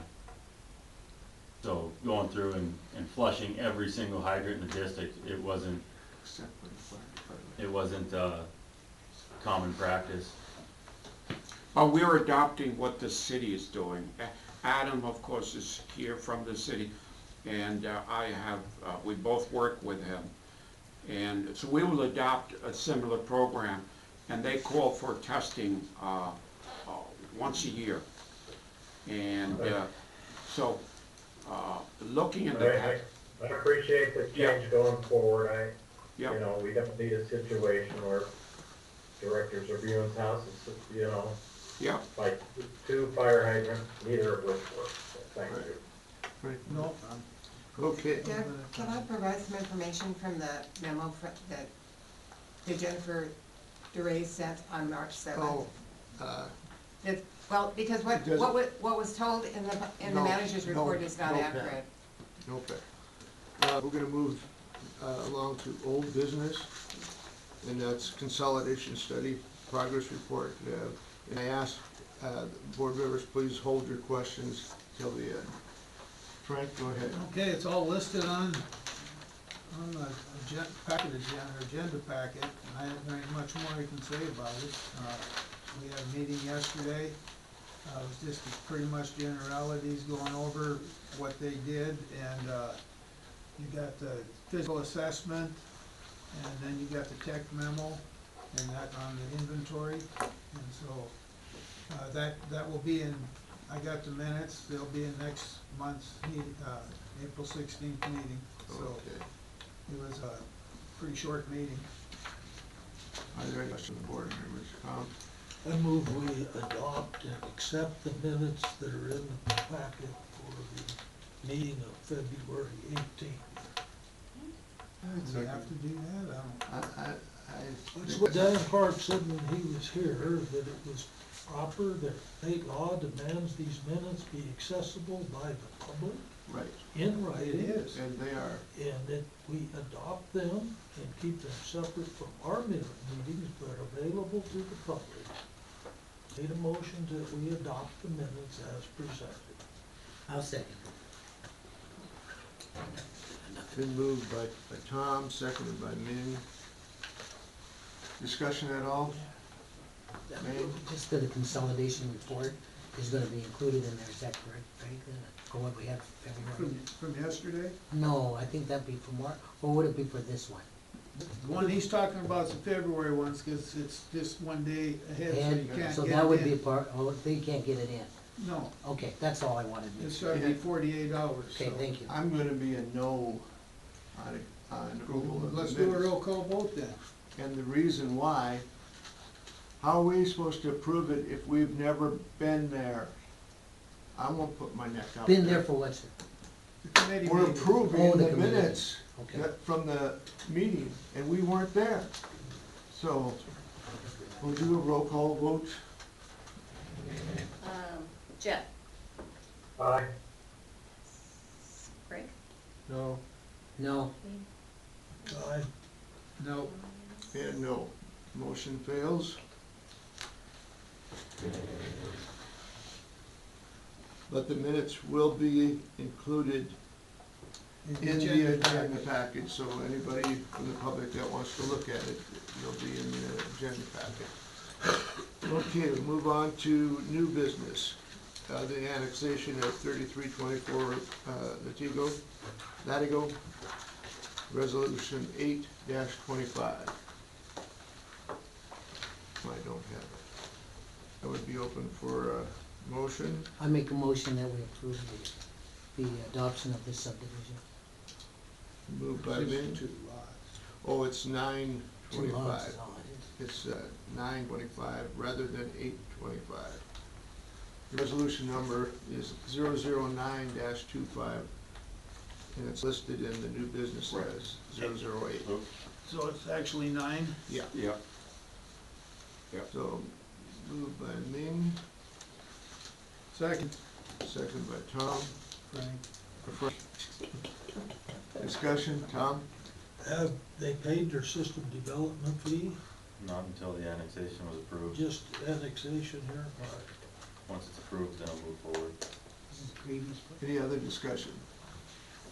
All in favor of adoption of resolution 009-25, please signify by saying aye. Aye. Aye. Opposed, please state by no. Motion passes unanimously. Second item is County Water District of the Heights Board Responsibilities, Resolution 11-25.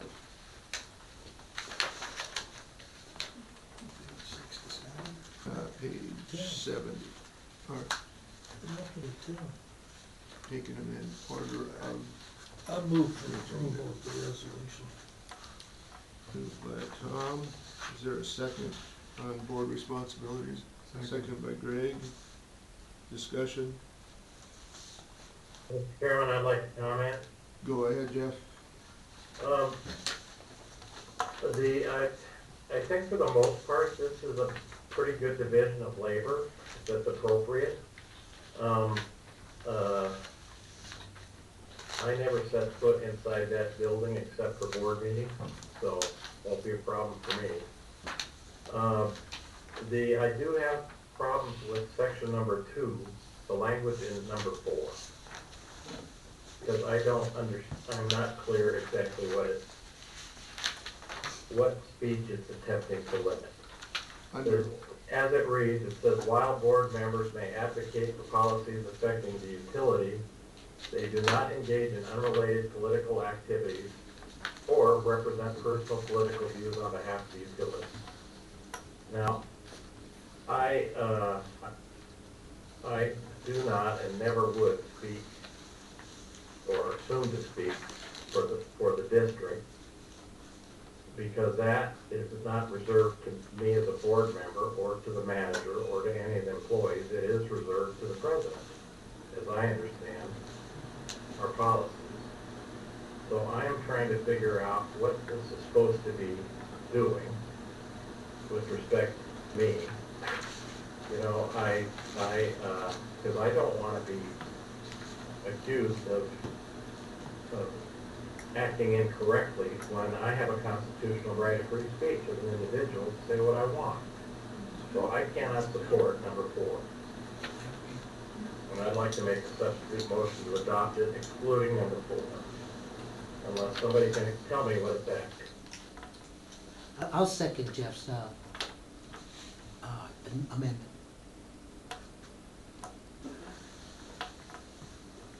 board members? yeah.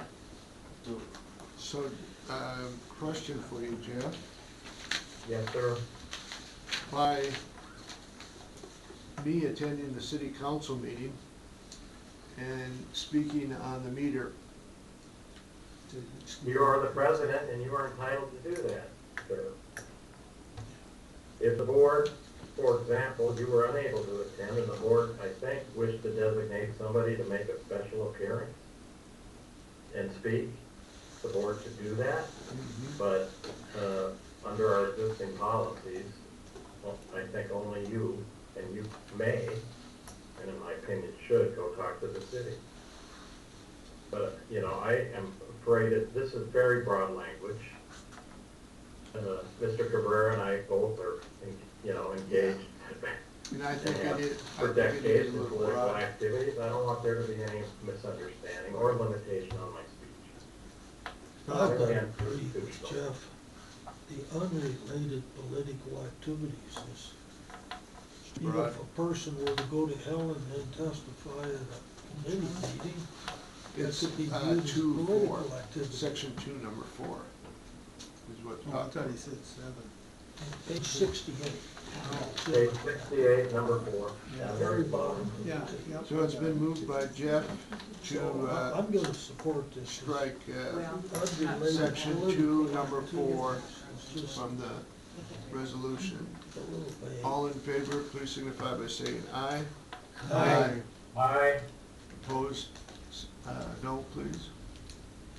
Passes unanimously, so number 4, strike. Number 4.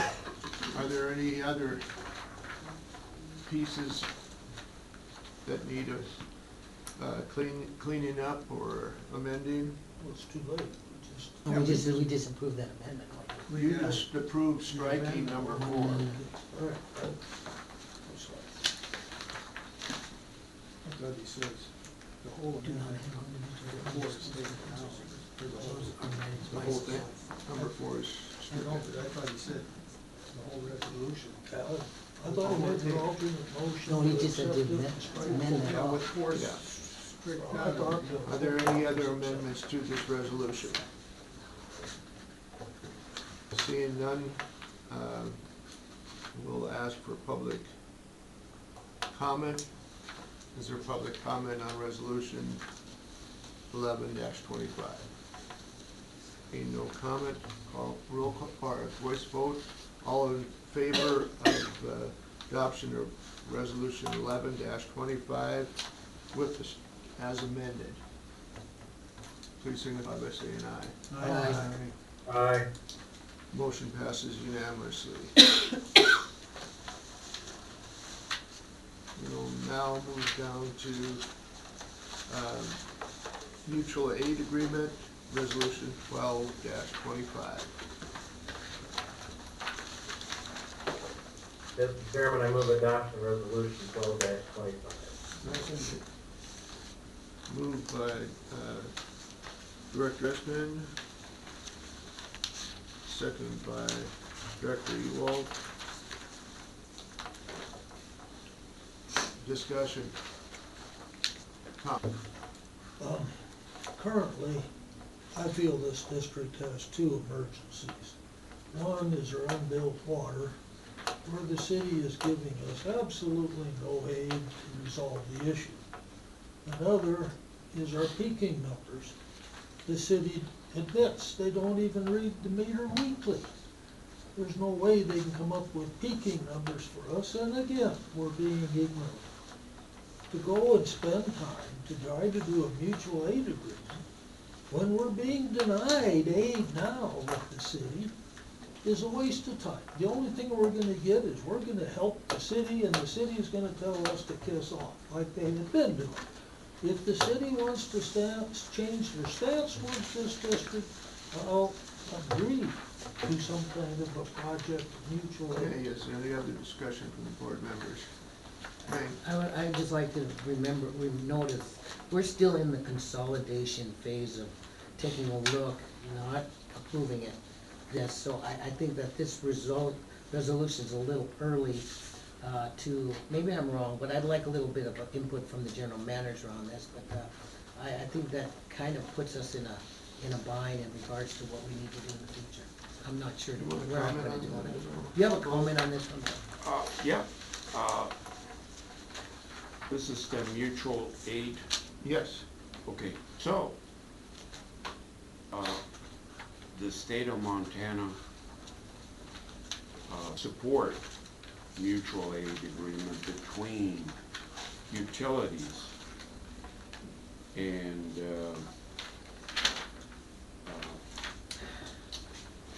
there is actually the Montana Water and Wastewater Agency Response Network, Mount Warren.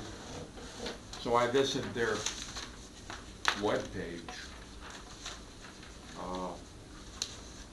to look at it, and I found that there are a lot of supporting organizations like AWWA, the Montana DEQ, Rural Water, the National Association of Water Company, National Rural Water Association, Environmental Protection Agency. So that's very interesting. So I signed up on their webpage to join to see what it's all about. Montana is all for this.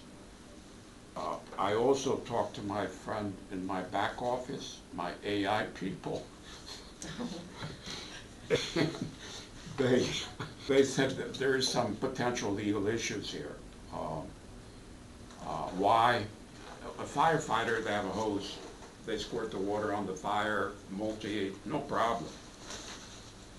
We have booster systems with electronic equipment. They're a little different than somebody else's.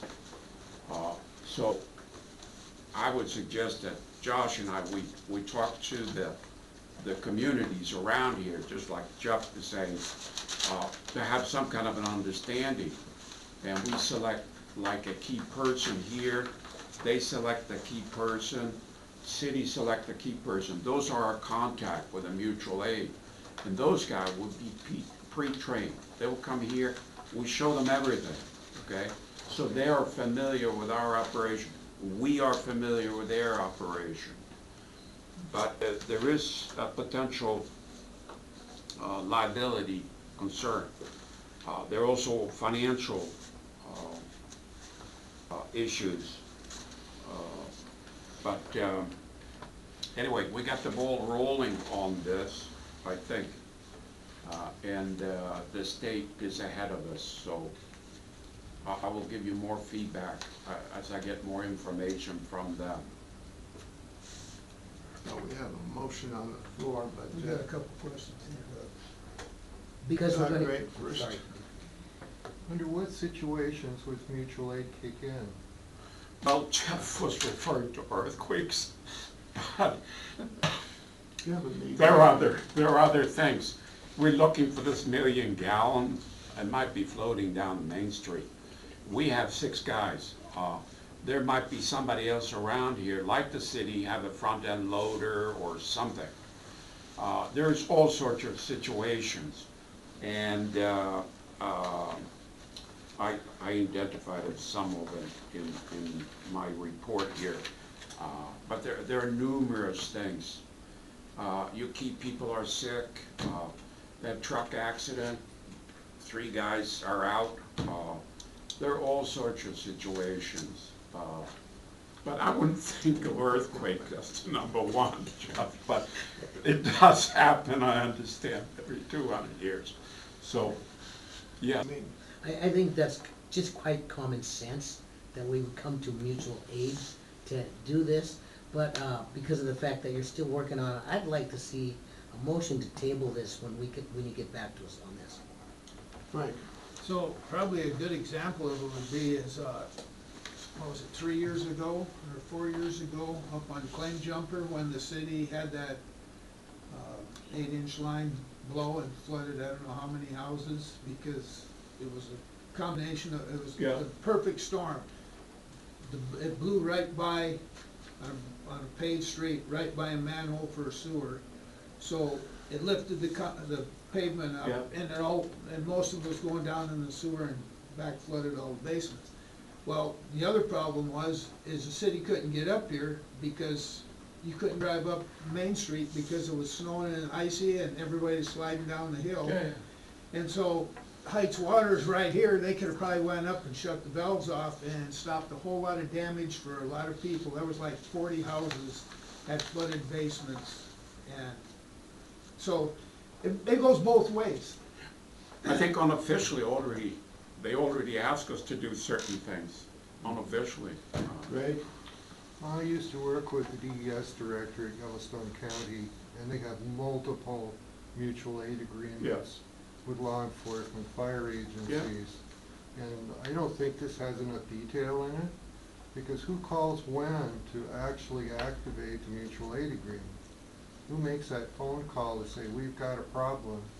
And I think maybe if you talk to the DES director at the courthouse, at the county, he could give you a few more details on just what should be in here. I'm getting that. There is a form you fill out. I have requested that form, and they'll send it to me.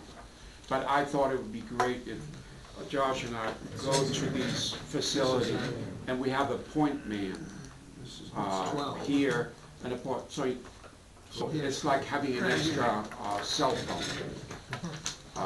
And I think it makes a lot of sense. Because I know that like the DES director will make calls to the different agencies to actually activate the mutual aid program. Yep. I got another comment on there. Go ahead, Frank. It says hereby directs the general manager to enter into negotiations. It doesn't say that we're gonna have a mutual aid, it's just a resolution to have the manager check into. Yeah, right. I just want to say I started. Josh? Yeah, I echo that. That was, let me say the same thing. It's just kind of look into it. And then part two, we used to attend the LAPC, the Local Emergency Preparedness Committee meetings, probably.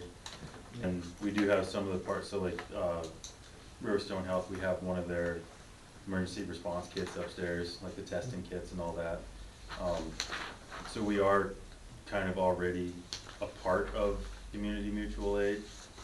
And that was one of the things that when we would attend these meetings, that's when they would ask, what does Heights Water bring to the LAPC? And it was always mutual aid, you know, something happened, like Father's Day tornado, we got a backhoe that we can help push debris out of the street, that kind of thing.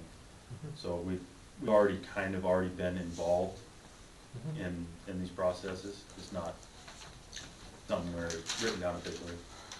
Any comment from the public? Yeah? The comment was made that the city has been totally uncooperative on switching out the meter. But in response to This is on mutual this aid. was brought up by one of the board members at this discussion, so this is an appropriate response. So in the memo that you all received from March 7th from Jennifer DeRay, she said that the water meter was verified according to AWWA standards on January 7th, 2025. That was the last time. She agreed to bring the representative out from the East Coast, and if they found no problems, we paid for it, about $3,500. If there were problems, they would pay for it. She agreed to replace the meter, but not the meter that the district recommended. They have a more expensive meter. It's their system, they have a right. I think ours was estimated at $16,000, they want $44,000, but they have to shut down for 2 full days, and they don't want I'm to. gonna cut you off because this is on mutual aid. Okay, It has what- nothing to do with what you're talking about. But- I'm sorry, Pam, You you're out of didn't order. cut Tom off, and he brought up the You are criticism out that they're of doing order. nothing. I know, And the manager gave you Please false sit down. information.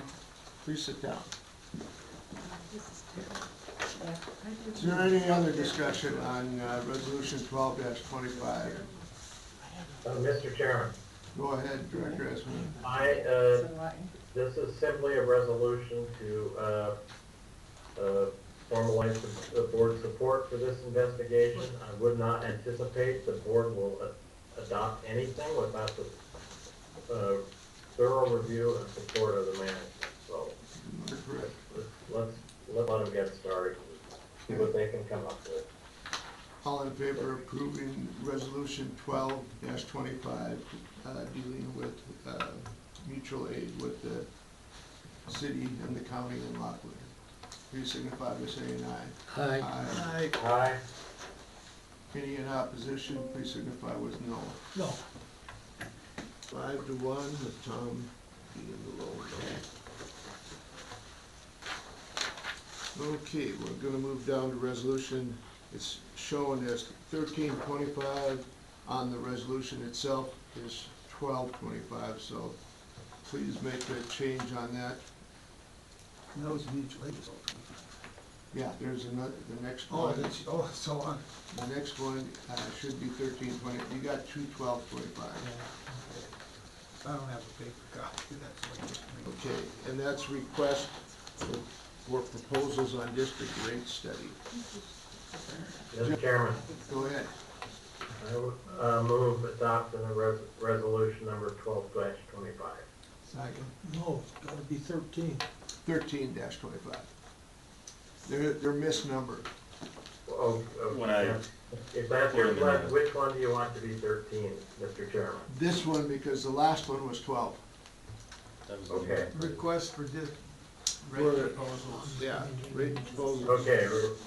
Okay, I'll move adoption of resolution 2B number 13-25 for calling for request for proposals for a rate study. Do I have a second? I did. Frank, second. I Discussion. speak on this, Mr. Chairman? Yes, you may.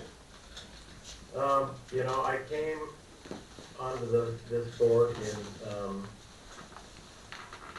let's see, middle of 2023. And, came in on the tail end of a process that a lot of other board members have worked very hard at. And that carried on for a while, that, resulted in adoption of our current rates in late December of 23, and prior to our general manager's arrival. I know there were a lot of questions about, well, obviously the board did not just adopt the proposal that came forward from the firm that was hired to prepare that rate study. And I thought, you know, we're gonna need one, obviously. And, it would make sense to go out and see who's available so we can, you know, review proposals and select somebody to do it. I don't think we should adopt them in the middle of the summer. We can do it after the watering season is over this year or whenever we decide to adopt it. But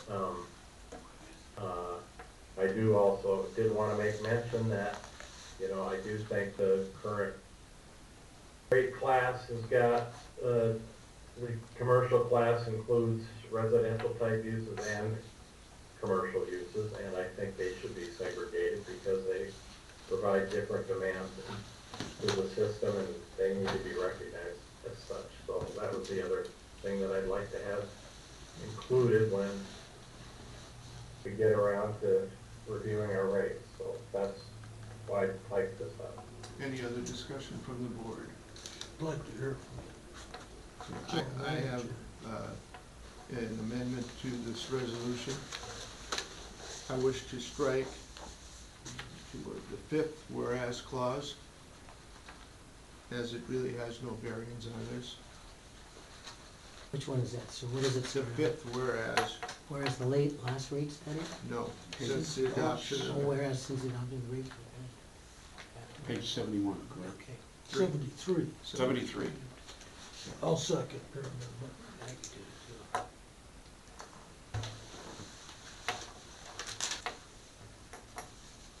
Mrs. Glitch. Yep, I got it. Public. Then I'd like to hear from the general manager. I realize we have an amendment on the floor, but he mentioned this in his monthly report, that he could bring it up later. So I would like to hear from the Bring it general on. manager on This rate study. rate study. Yesterday, at our meeting, consolidation meeting, one of the thing is obviously not just look at today's financial operating performance, but also in the future. And we're talking about a 5-year forecast, and in all my business, I always have 5-year forecasts that I update. So it makes sense for a business plan. Proper planning prevent poor performance, and having just a forecast for 1 year is not as good as having a more of a strategic outlook of where you're going. And I think this is one of the reasons why I think we have a problem figuring out where we're going, you know. So with a plan, long-term plan, it's easier to achieve them. Now, the plan that Jeff was talking about, the Raptis financial report, was submitted back in July 17, 2023. And it outlines what they were doing. I'm sorry, Paul, but I won't let you go into that right now because we're on an amendment. Oh, we're gonna just talk about the amendment. And that's all I can have talk about right now. The amendment that's on. Okay, on no the problem, table. no problem, I have no problem. So, any comment from the public on striking the 5th whereas clause in this resolution? Can you read it? If you read it, because we don't run the whole agenda off. Whereas since the adoption of the rate structure in December of 2023, the Water District has increased wages of the district employees by 4.95% across the board, has increased the employee retirement plan to provide dollar-for-dollar match per employee contribution, 10% of their gross wages, and continued the provision of employee health benefits that include coverage for employee spouses and all family members at increased cost to the district. Is there any other public comment on that? I have moved to strike that whereas. Frank? Does that not have some bearing on rates? That is what the individual company that will prepare the, Inside there? yeah, Okay. I do not think it's pertinent to the resolution itself. Tom? I think the district itself can adjust rates for inflation and payroll benefits without a rate consultant. So I'm happy Okay. to scratch that. Okay. Any other comments? Mr. Chairman, Director? you know, if the provision, if that paragraph gets struck, that's fine, although I think it is factual. I do think that, the residential type, meters should be separated from the commercial type meters because of the different demand scenarios. Right. But that's not on the amendment that we're Causes morning talking. and evening peak, multifamily types do, and the commercials generally don't. We're not on that right Is now. what calls for a rate study, Okay. because I think we don't have the classification or Okay. the data. It's been moved by myself and seconded by Tom to strike the 5th whereas clause. All in favor of amending this resolution 13-25, please signify by saying aye. Aye. All opposed, please signify No. by no. Okay. Now we'll go back to the resolution as amended. Tom? I see no reason for it. We just removed this rate increase, payroll increase. The district has no problem adjusting rates for payroll, cost of living, inflation, new cost of water from the city. We don't need a rate consultant for that. Our rate consultant worked tirelessly on our CIP, which has not changed. So there's nothing new. The CIP has tons of projects with preliminary engineering prices. Nothing in the CIP has been engineered. Nothing has been done. There is no new dollars for a rate consultant in the CIP to look at. There is only rate from the city and our costs. We can do that ourselves. That's minor. Looking at the CIP is major. Our last consultant advised us to raise rates annually to pay for the working on the CIP.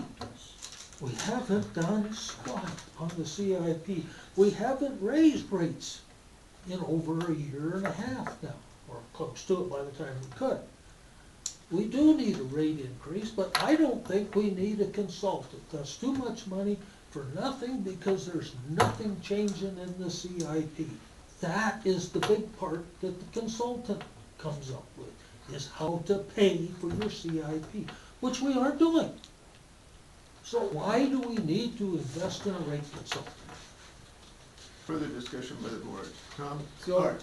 Frank? So, thanks, Chairman. The $4 million projects that we voted to go forward on engineering, that wasn't in the CIP. That's Yes. that's $4 million. That came out of the PER. That was still in the CIP. And now we're talking another $2 million out of reserves, that's $6 million.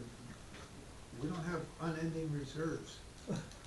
We haven't agreed to do 2 million out of reserves. We haven't done anything. We still have nothing Okay, but Tom, preliminary Tom, engineering. please go through the chair. I want to ask you a question, both you and me, because you sat on that when that went through.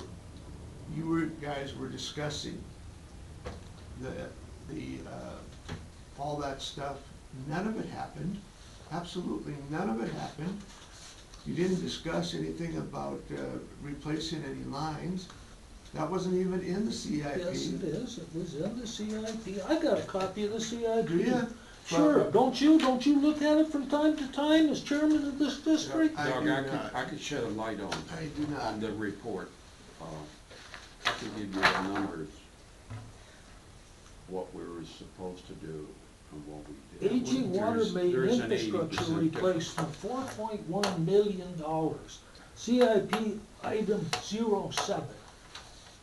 And was anything done on it? We have, that's what I just said, that rates were set so that we could do engineering work and continue with these projects.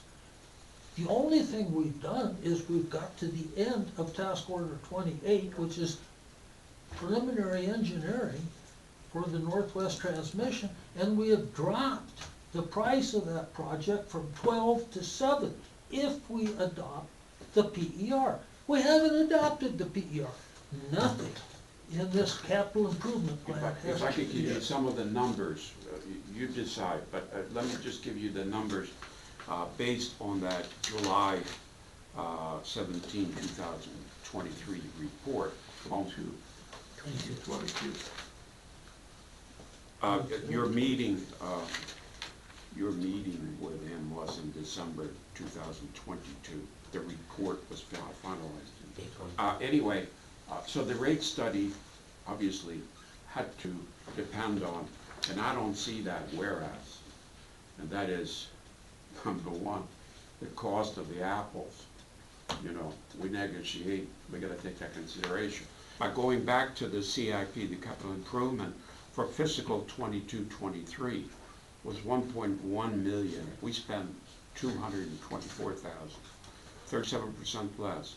Fiscal 23-24, 2.8 million. We spent 745, 73%. Fiscal 24-25, 9 million. We have spent, since million, we spent less than about 700,000, 88% less. So the total in 3 years, we had planned in the CIP to spend $13 million. We have spent less than 2.5 million, 10 million less, or 80% less. So it all has to do with the planning. You spent $600,000 for this engineering work. We haven't done tiddlywit, you know, guys. And these good people here, when they pay their water bill, X number of dollars goes for these projects. They don't even know that we are not investing. We have to maintain this facility. AC pipe is just an item, one item, but we have to supply the water and stay within the EQ's requirement. It's not a choice for the board. We gotta shut down the place if we don't live up to the specs of the state. So we owe it to the Heights Water District to invest the money they have put in our pocket to watch out for the future of Heights Water District. We gotta live up to that task, and it's all spelled out, just like Tom said. And we have a fantastic proposal. Is it perfect? No, nothing is perfect. But once you put pipes in the ground, okay, people know that we're alive and that we're doing something to support the growth of the community and the existing systems out there. So anyway, we have spent about 80% less in the last 3 years than we were supposed to. Okay, Mr. Chairman. Director Esmond. I believe our current schedule for the spring includes potential adoption of the Northwest Pressure Zone PER in April. Then a budget will be prepared. I think the plan for the budget, according to the way I read the previous resolutions, is to adopt the budget in May. And that I look forward to seeing what the general manager and the staff want to spend the money on, because I assume it'll be spent wisely. I hope so. That was the goal of my comments earlier tonight. I don't want money wasted. I want to spend well for the long term if we're going to spend it. So, but that we should, I do think there is also a very real problem in inequity with respect to the commercial class, which includes two different types of users with two different user profiles, and you know, under general utility policies in terms of setting rates, you are supposed to charge each group appropriately based upon their demand on the system. So I think it's appropriate to separate those. I don't know how we do that without qualified staff, because Ellis did not split those. So that's my main reason for the rate study. I'm not interested in wasting member monies, least of all myself, because I pay them. But I do want them to be appropriate and legally defensible, and I think that's going to require a good study. Like the general manager says, we've been working on this for 4 years. And with this new board, they keep stifling the programs like the Northwest Bypass. Again, we're not even there in April. We have to get it through the public, but it's taken us 4 years.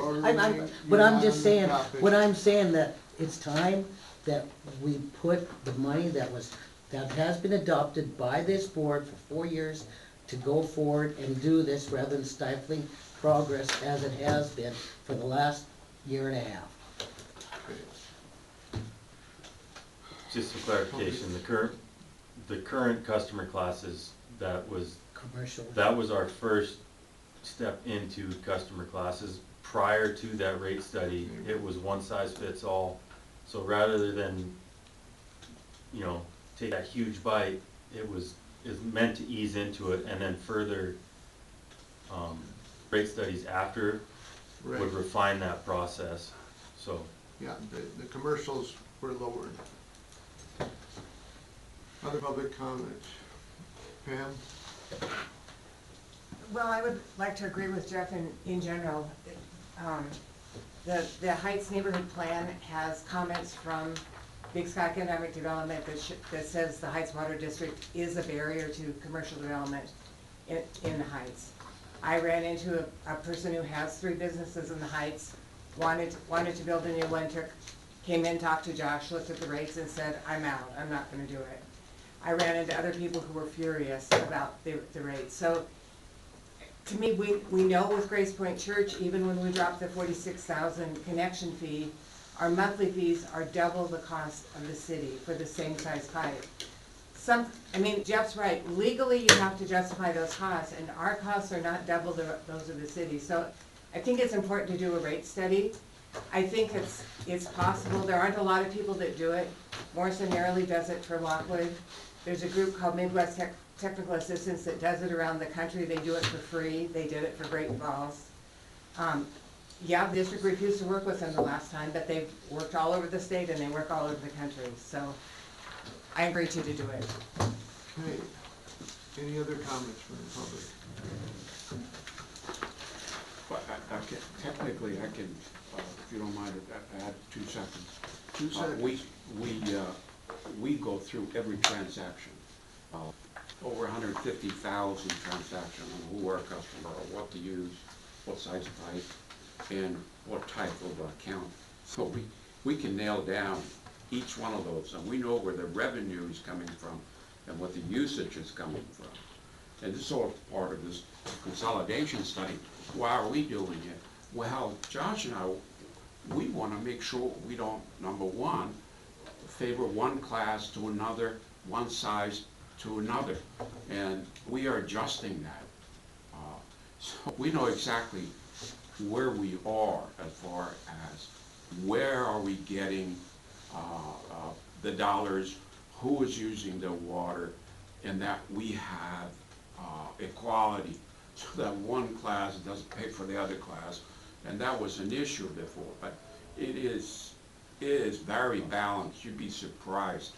And as far as the city, we have the same program that Josh showed you, figuring out the rate. We do the same thing. So we have the heights, and then we have the city. So we know each class, what we are paying here, the heights versus the city. And in some classes, our heights customer pay less, believe it or not. So this idea that we're all screwed up, Pam, that doesn't work. You have to try Okay, well, oh, I was very You're specific out of order. about Out of order, both of the 8 you inch. are out of order. It's very tempting. We have a motion on the floor. We'll take a vote on it right now.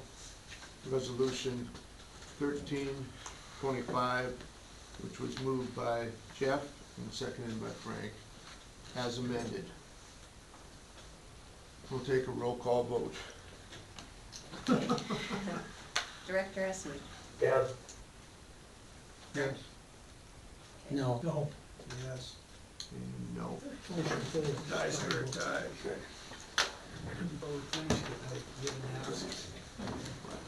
Huh? I want to ask if the board, that motion is not a motion because I can't do it legally.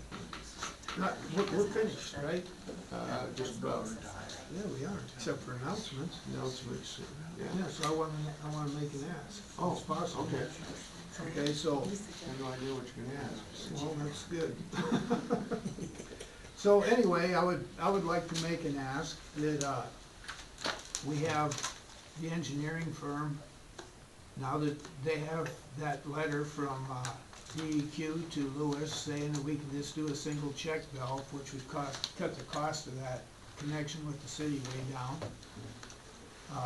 And it was #1 in the May, not even a year ago, their PER report, by a long ways. And it would be paid out of reserves, so the cost wouldn't even go up. And for those that think that engineers can't make mistakes, What is your ask, Frank?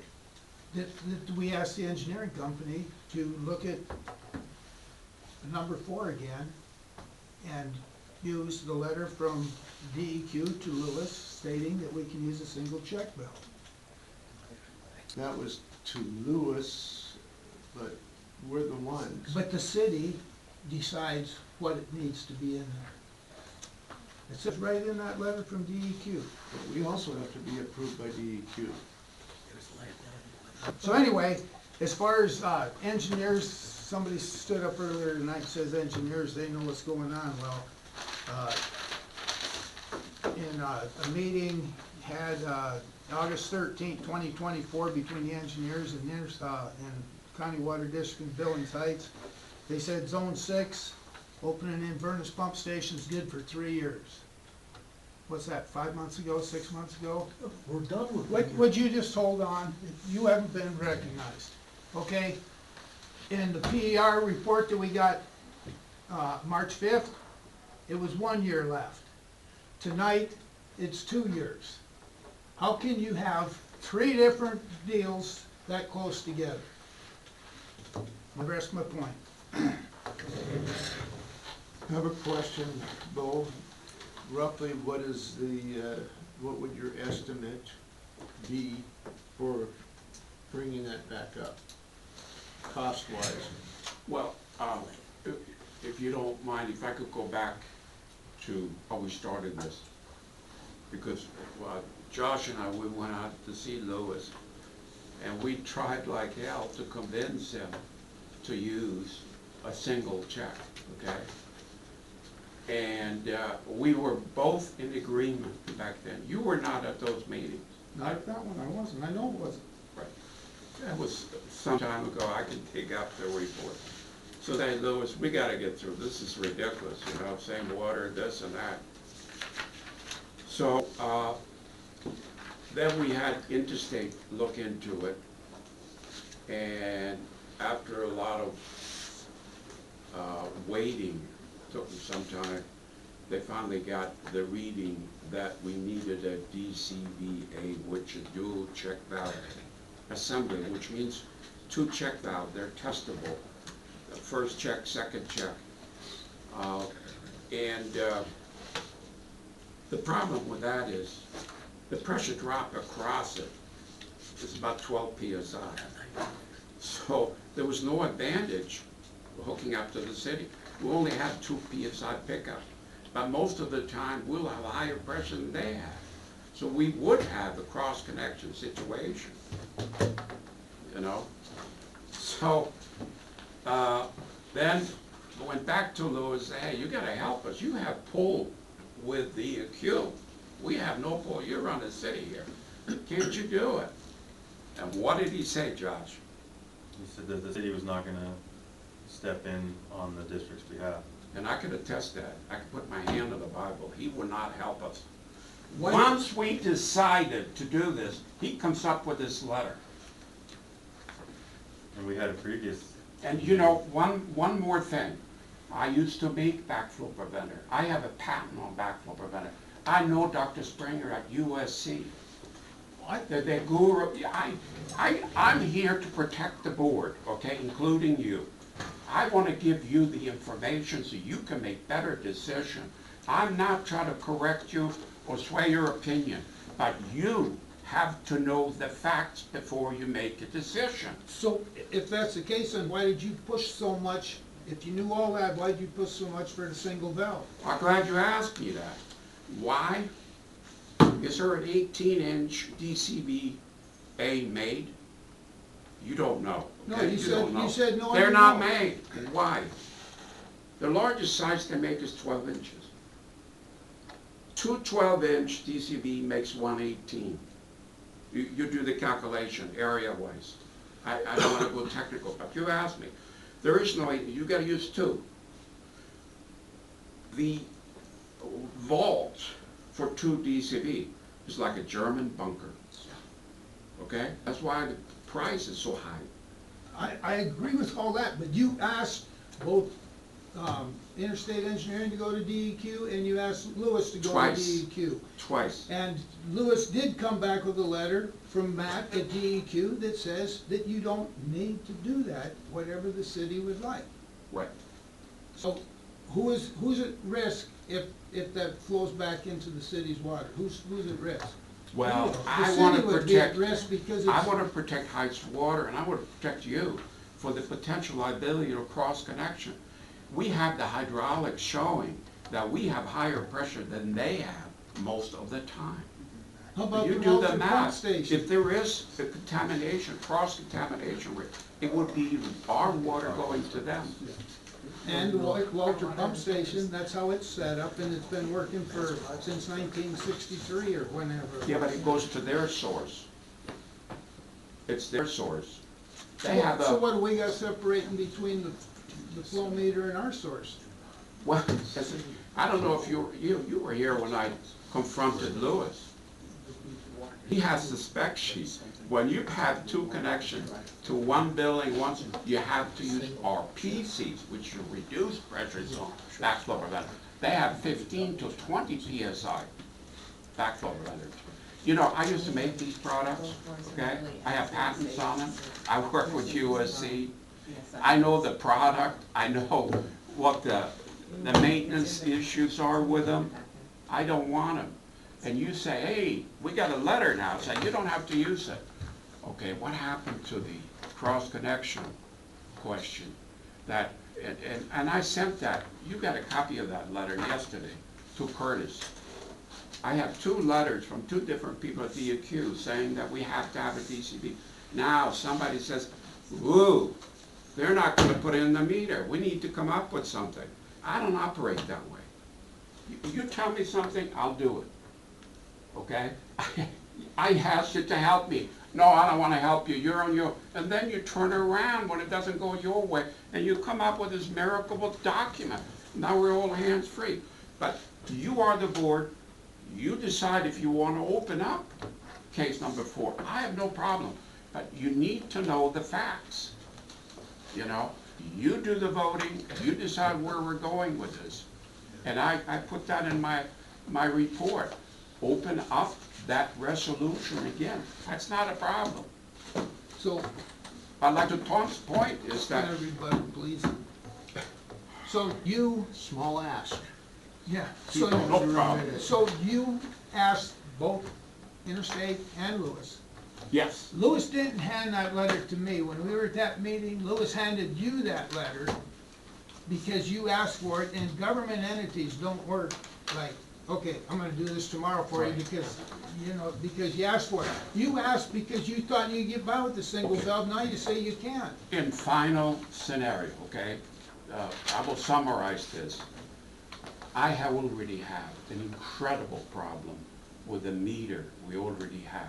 I don't need another meter just like it, okay? I don't need another meter. Okay, before we officially end tonight, I want to thank the public at least for coming out this evening and giving us your thoughts. And I'd like to thank the board also for pretty much sticking to the point. Just going to say, I learned my lesson on a small ask. But I Frank, didn't say it don't was a take, small one, I said an ask. but Frank, please don't take it personal. I'm not. You know, this is straight, what I try to do is go technical here, and I know That's why we need to. it's a risk. Our April board meeting will be I at want- 6 o'clock on April 16th. And I hope you all found something interesting tonight, something laughable maybe, something serious, and you all found something out about the district that you Are probably. you adjourned? Thank you all for coming. Hi, Jeff.